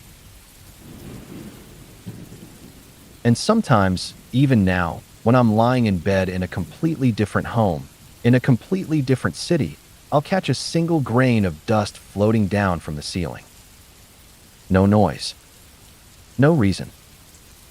Just that quiet reminder that something found me once. And maybe it remembers where I sleep. A few years back, I worked nights at a 24-hour laundromat. It wasn't busy. The occasional insomniac or trucker would come through, maybe one person every hour. Most of the time it was just me, the hum of machines, and a stack of magazines from the early 2000s. At around 3 a.m. one Monday, the place was empty. All the machines were idle. All the baskets were stacked. Everything was normal. I sat behind the counter, scrolling on my phone. When I looked up again, maybe 20 seconds later, there was a laundry cart in the middle of the room. Not rolling. Not moving. Just suddenly there. That wouldn't have been strange except it wasn't one of ours. Our carts all had blue handles and metal frames. This one was old, wicker, with wooden wheels, and a cloth lining printed with a pattern I didn't recognize. It looked antique, but also brand new at the same time. I stared at it for a long moment, trying to remember if I'd seen a customer come in, if I'd gotten distracted, if I'd somehow missed someone walking right past me. The bell on the door hadn't rung. It always rang. I got up, slowly, and walked toward the cart. There were clothes inside, neatly folded, but unfamiliar styles. Old-fashioned. The kind of clothes you see in black and white photos. Linen shirts, high collars, long skirts. Everything folded with unnatural precision. There was a faint scent, too. Lavender, but sharper. Almost metallic. My skin crawled. I checked the sign-in sheet we used for late-night customers. No one had come in. No entries for the last 2 hours. I turned around to grab my phone and call my manager, and when I looked back, the cart was closer. Just a foot or two. But unmistakably closer. I froze. I hadn't heard a sound. No wheels creaking. No floor vibration. Nothing. I backed up toward the counter, refusing to break eye contact this time. And then something even stranger happened. The fluorescent lights flickered, just once, and every washer in the place suddenly began spinning. All at once. Every cycle. Every machine. Every door locked. The noise was instant and overwhelming. And in the middle of it all, the cart remained perfectly still. I bolted outside. I waited in my car until sunrise. When my manager arrived, we went in together. All the washers were off. Everything was normal. Except the cart was gone. No sign of it. No unusual clothes. No lavender scent. Nothing. We checked security cameras. This is the part that still messes with me. The footage showed me sitting at the counter, looking at my phone. For a full hour. Never moving. Never looking up. And the moment I stood to leave the building at 3:37 a.m., the footage glitched, a single skipped frame, and suddenly all the washers were running at once. No cart. No clothes. No explanation. For months afterward, anytime I passed an antique store or flea market, I'd catch glimpses of that same style of wicker cart, always in the corner of my eye, always just disappearing behind a shelf when I turned. And sometimes, when I'm really tired late at night, I swear I can smell that strange lavender scent again. Like something wants me to remember something I don't recall ever forgetting. When I worked nights at a medical supply warehouse, my breaks always happened at the same time, 2:15 a.m. The place was huge, rows stretching so far you could stare down an aisle and never see the end, just the glow of industrial lights fading to dim yellow. During breaks, there was a tiny break room with a single vending machine. Every night, I bought the same thing, a bottle of lemon tea. I didn't even like it, it just kept me awake. The machine never changed. Same 7 drinks. Same prices. Same hum of the ancient compressor. One night, I walked in and saw something that made me stop mid-stride. The vending machine had an 8th drink slot. I stared at it, trying to remember if I'd simply never noticed it before, but I knew that machine like my own hands. There had always been 7. Always. The new slot was dead center at the bottom. No label. No price. Just a bottle with a blank white wrapper. No text, no brand, no color. Just white. I pressed the button for my usual lemon tea. The machine made a strange whirring sound, deeper than normal, almost sluggish. And instead of lemon tea, the blank bottle dropped. I didn't pick it up. Something about it felt wrong. Like it wasn't sold so much as given.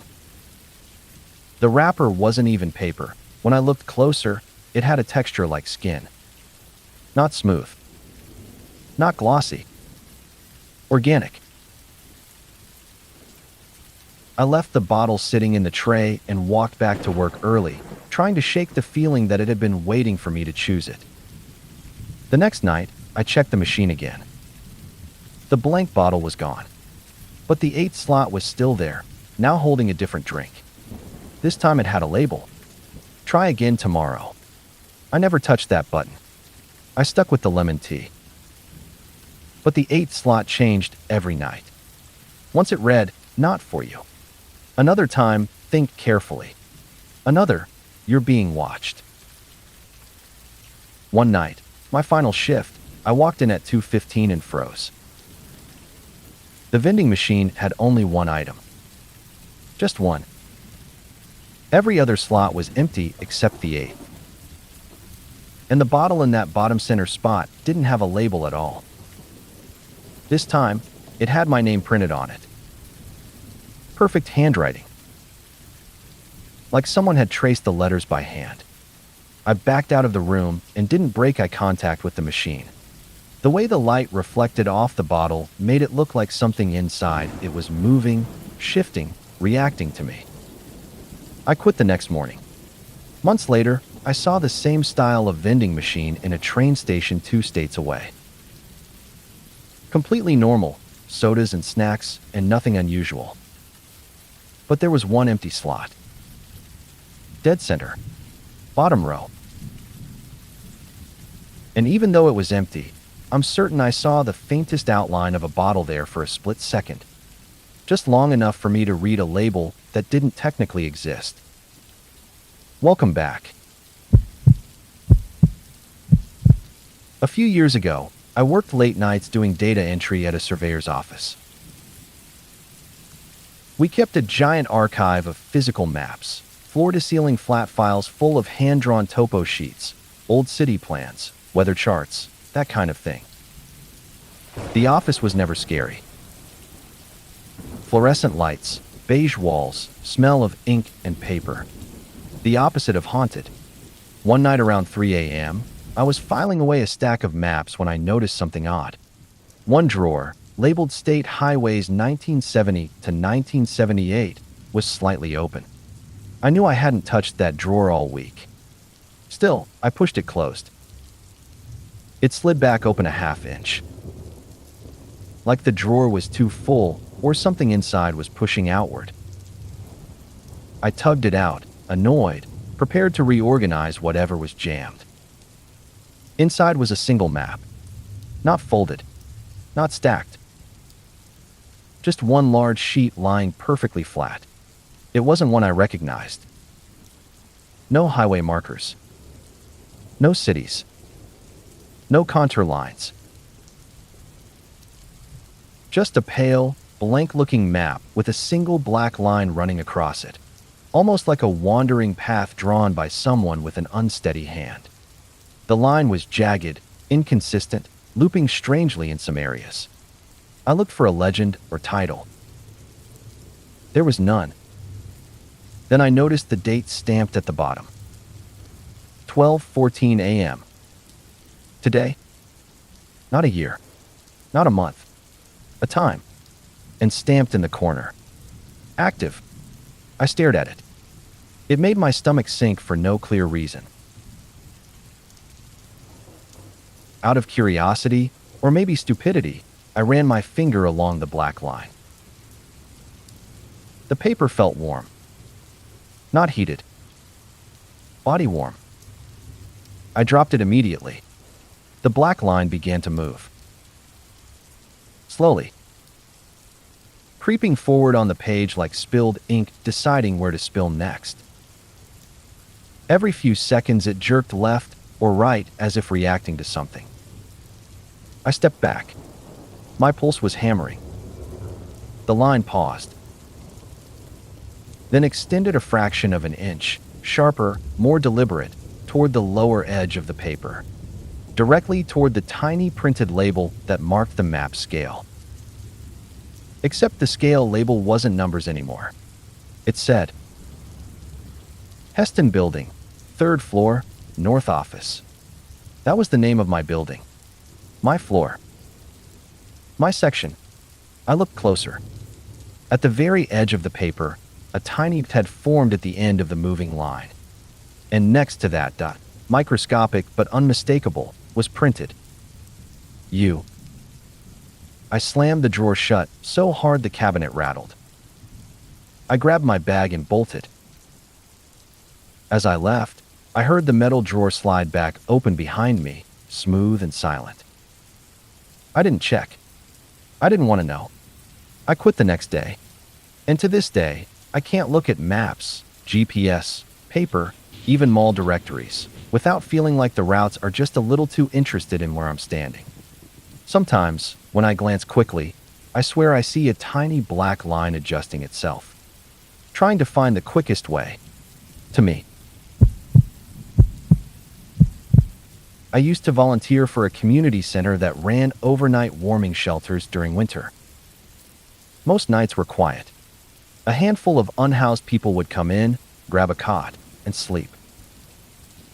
My job was to stay awake, monitor the place, and keep the thermostat stable. It was always cold. Everyone kept their jackets on until morning. Except one night, around 4 a.m., the temperature suddenly jumped. Not gradually. Not because the heater clicked on. Just warm. Instantly warm. Like someone had opened an oven door. The air didn't match the thermostat. The thermostat still read 41 degrees Fahrenheit, but the room felt closer to 80. I got up, thinking maybe one of the old vents was malfunctioning, but when I checked, every vent was off. I could see my breath near them, but the air in the middle of the room was warm enough to make my skin prickle. I walked between the rows of cots. Everyone was asleep. No one stirred, not even the light snorers. It was like the warmth hadn't reached them, like it was centered around me.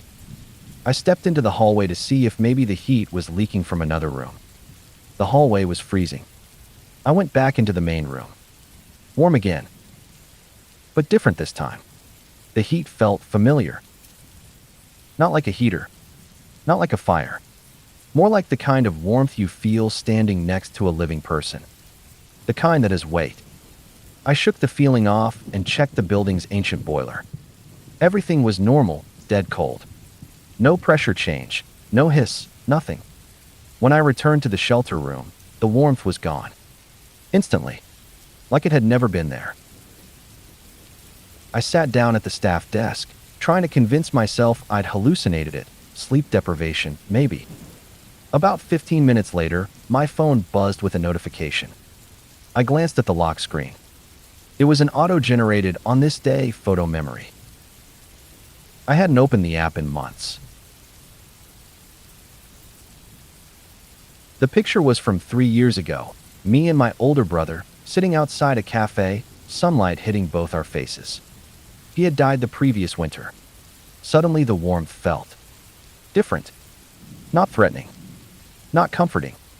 Just wrong. Because as I stared at the photo, I felt it again, right behind me. That same warmth. Radiating from a spot about 4 feet back, perfectly still, matching the exact height where his shoulders would have been.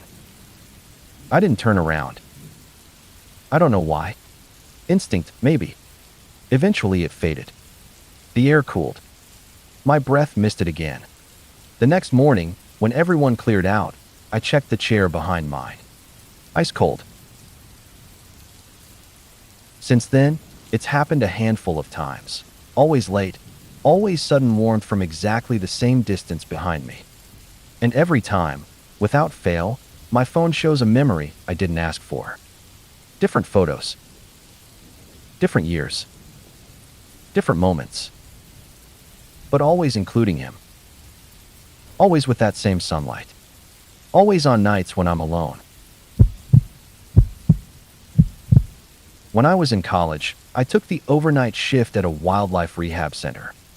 Nothing exotic, mostly injured owls, raccoons, and the occasional stray dog someone thought looked wild. The building had an outdoor courtyard where small animals could be kept while recovering.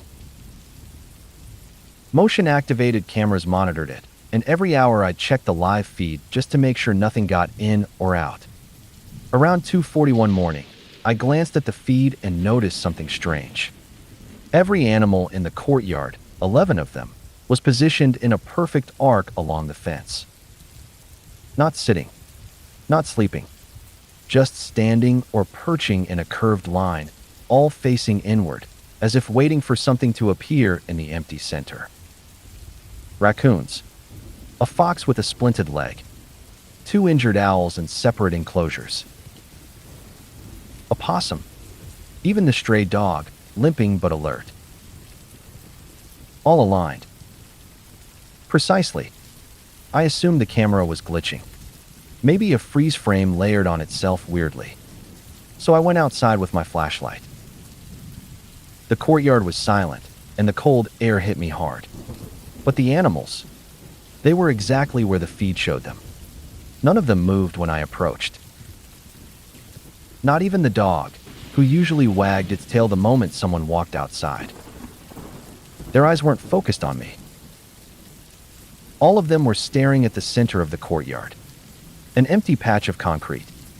Animals do strange things sometimes. Instinct, weather, scent. But this was too precise. Too deliberate. I stepped into the center of the courtyard just to see what they were looking at.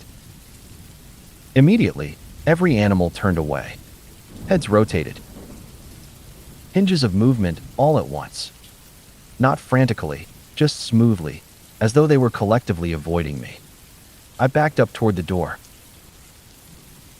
Once I reached the edge of the courtyard, every animal slowly turned back toward the center again, now empty. I went inside and locked the door out of pure instinct. When I checked the feed 5 minutes later, the animals were wandering normally again, eating, resting, pacing, as if nothing had happened. I reviewed the camera footage from earlier. The recording showed the animals acting normally. Then suddenly the video skipped several frames, and they were standing in that exact arc formation. No transition. No movement. Just a gap. I showed the director the next morning. She shrugged it off.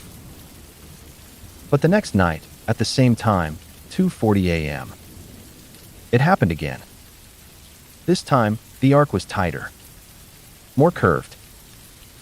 More perfect. And this time, the center of the formation didn't look empty on the feed. There was a slight distortion, like heat rising off asphalt. A shimmer. Barely visible. The animals were watching it. Completely still. I didn't go outside.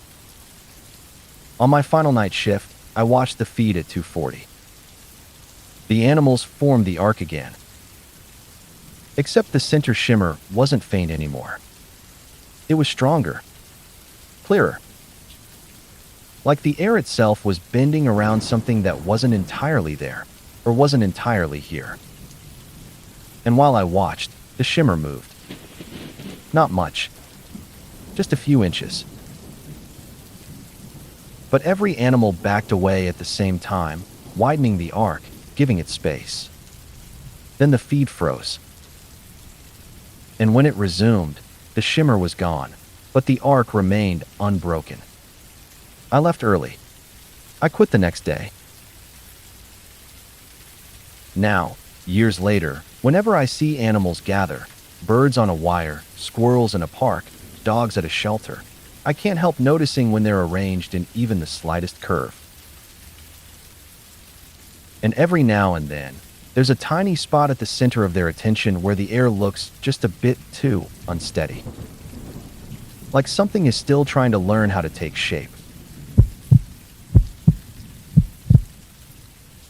Back when I was in college, I rented a tiny attic room in a really old boarding house. The kind with steep stairs, odd angles, and doors that didn't quite fit their frames. I loved it because it was cheap, but it had one issue. The attic had a second, smaller door built into the wall. About 4 feet tall. No knob. Just a latch. The landlord told me it led to storage space that's been sealed for decades, which I didn't love, but fine. I pushed a dresser in front of it and tried not to think about it. One night, around 1:30 a.m., I was lying in bed listening to music when I heard what sounded like a fingernail tapping the small door. Just one tap. I paused my music. A second tap. Slow. Deliberate. Like someone testing the wood. I told myself it was the house settling. Old wood, temperature changes, all that. I went back to scrolling. Then came 3 taps in a row. Evenly spaced. Too precise to be random. I sat up, staring at the dresser. I could actually see it shift forward maybe an inch, just enough to scrape against the floor. Then everything went completely silent. I stayed awake for hours, waiting. When morning finally came, I pushed the dresser back and tried to reassure myself that I'd imagined the movement. But when I looked down, there were scratch marks on the floorboards. Fresh ones. As if something had pushed the dresser from the other side. Fine, I thought. Creaky old house. Nothing weird. That night, I slept with headphones on. Around 3 a.m., I woke up gasping. Not scared, unable to breathe for a split second. Something had startled me awake. My headphones were off, lying neatly beside me. And there, in the dim glow of the streetlight, I saw the small attic door. The dresser was moved. The latch was unhooked. The door was open just an inch. Just wide enough for someone, or something, to look through. As I stared, frozen, the door slowly eased shut. No wind. No drafts. Just a gentle, careful push. I moved out the next morning. The landlord didn't seem surprised. His only comment was, "People upstairs never stay long." When I worked from home, I kept awful hours. I'd often still be awake at 4 or 5 a.m., typing in my dimly lit living room while the world outside was silent. One night around 3:40 a.m., I decided to take a break, stretch my legs, and get some water. As I walked past the hallway mirror, I caught something out of the corner of my eye. My reflection wasn't moving like me. It lagged, just a fraction of a second. I stepped forward. It stepped forward late. I blinked hard, telling myself I was exhausted. I walked back the way I came. This time, the reflection didn't move at all. It stood there, frozen mid-step, staring directly at me even though my head was turned toward the kitchen. My heart dropped. I approached the mirror slowly. The reflection didn't move. Didn't catch up. It just stood there, a half step behind reality, shoulders slightly raised, face too tense to be mine. When I got close enough, it finally tilted its head to match me, but the movement was too sharp, like a twitch. I backed up. So did it, perfectly in sync again. I exhaled shakily and forced myself to walk to the kitchen, eyes off the mirror. I filled my glass with water and stared at the dark window, trying to convince myself it was a trick of the light. Then I saw movement behind me in the reflection of the window. Someone, something, stepping out of the hallway mirror and into the living room. Just a dark shape. A human outline. But wrong. Too still. I spun around. Nobody was there. But the mirror. The mirror's surface rippled, just once, like something slipping beneath water. I didn't sleep that night. I didn't sleep in that apartment again, either. A few days later when I came back to pack, I noticed the mirror still hanging on the wall. Except now the glass was cracked straight down the middle, a clean, thin line from top to bottom. What bothered me most wasn't the crack. It was the fact that on the right side of the mirror, the only side still clear, my reflection wasn't standing where it should have been. It was closer. Much closer. And smiling.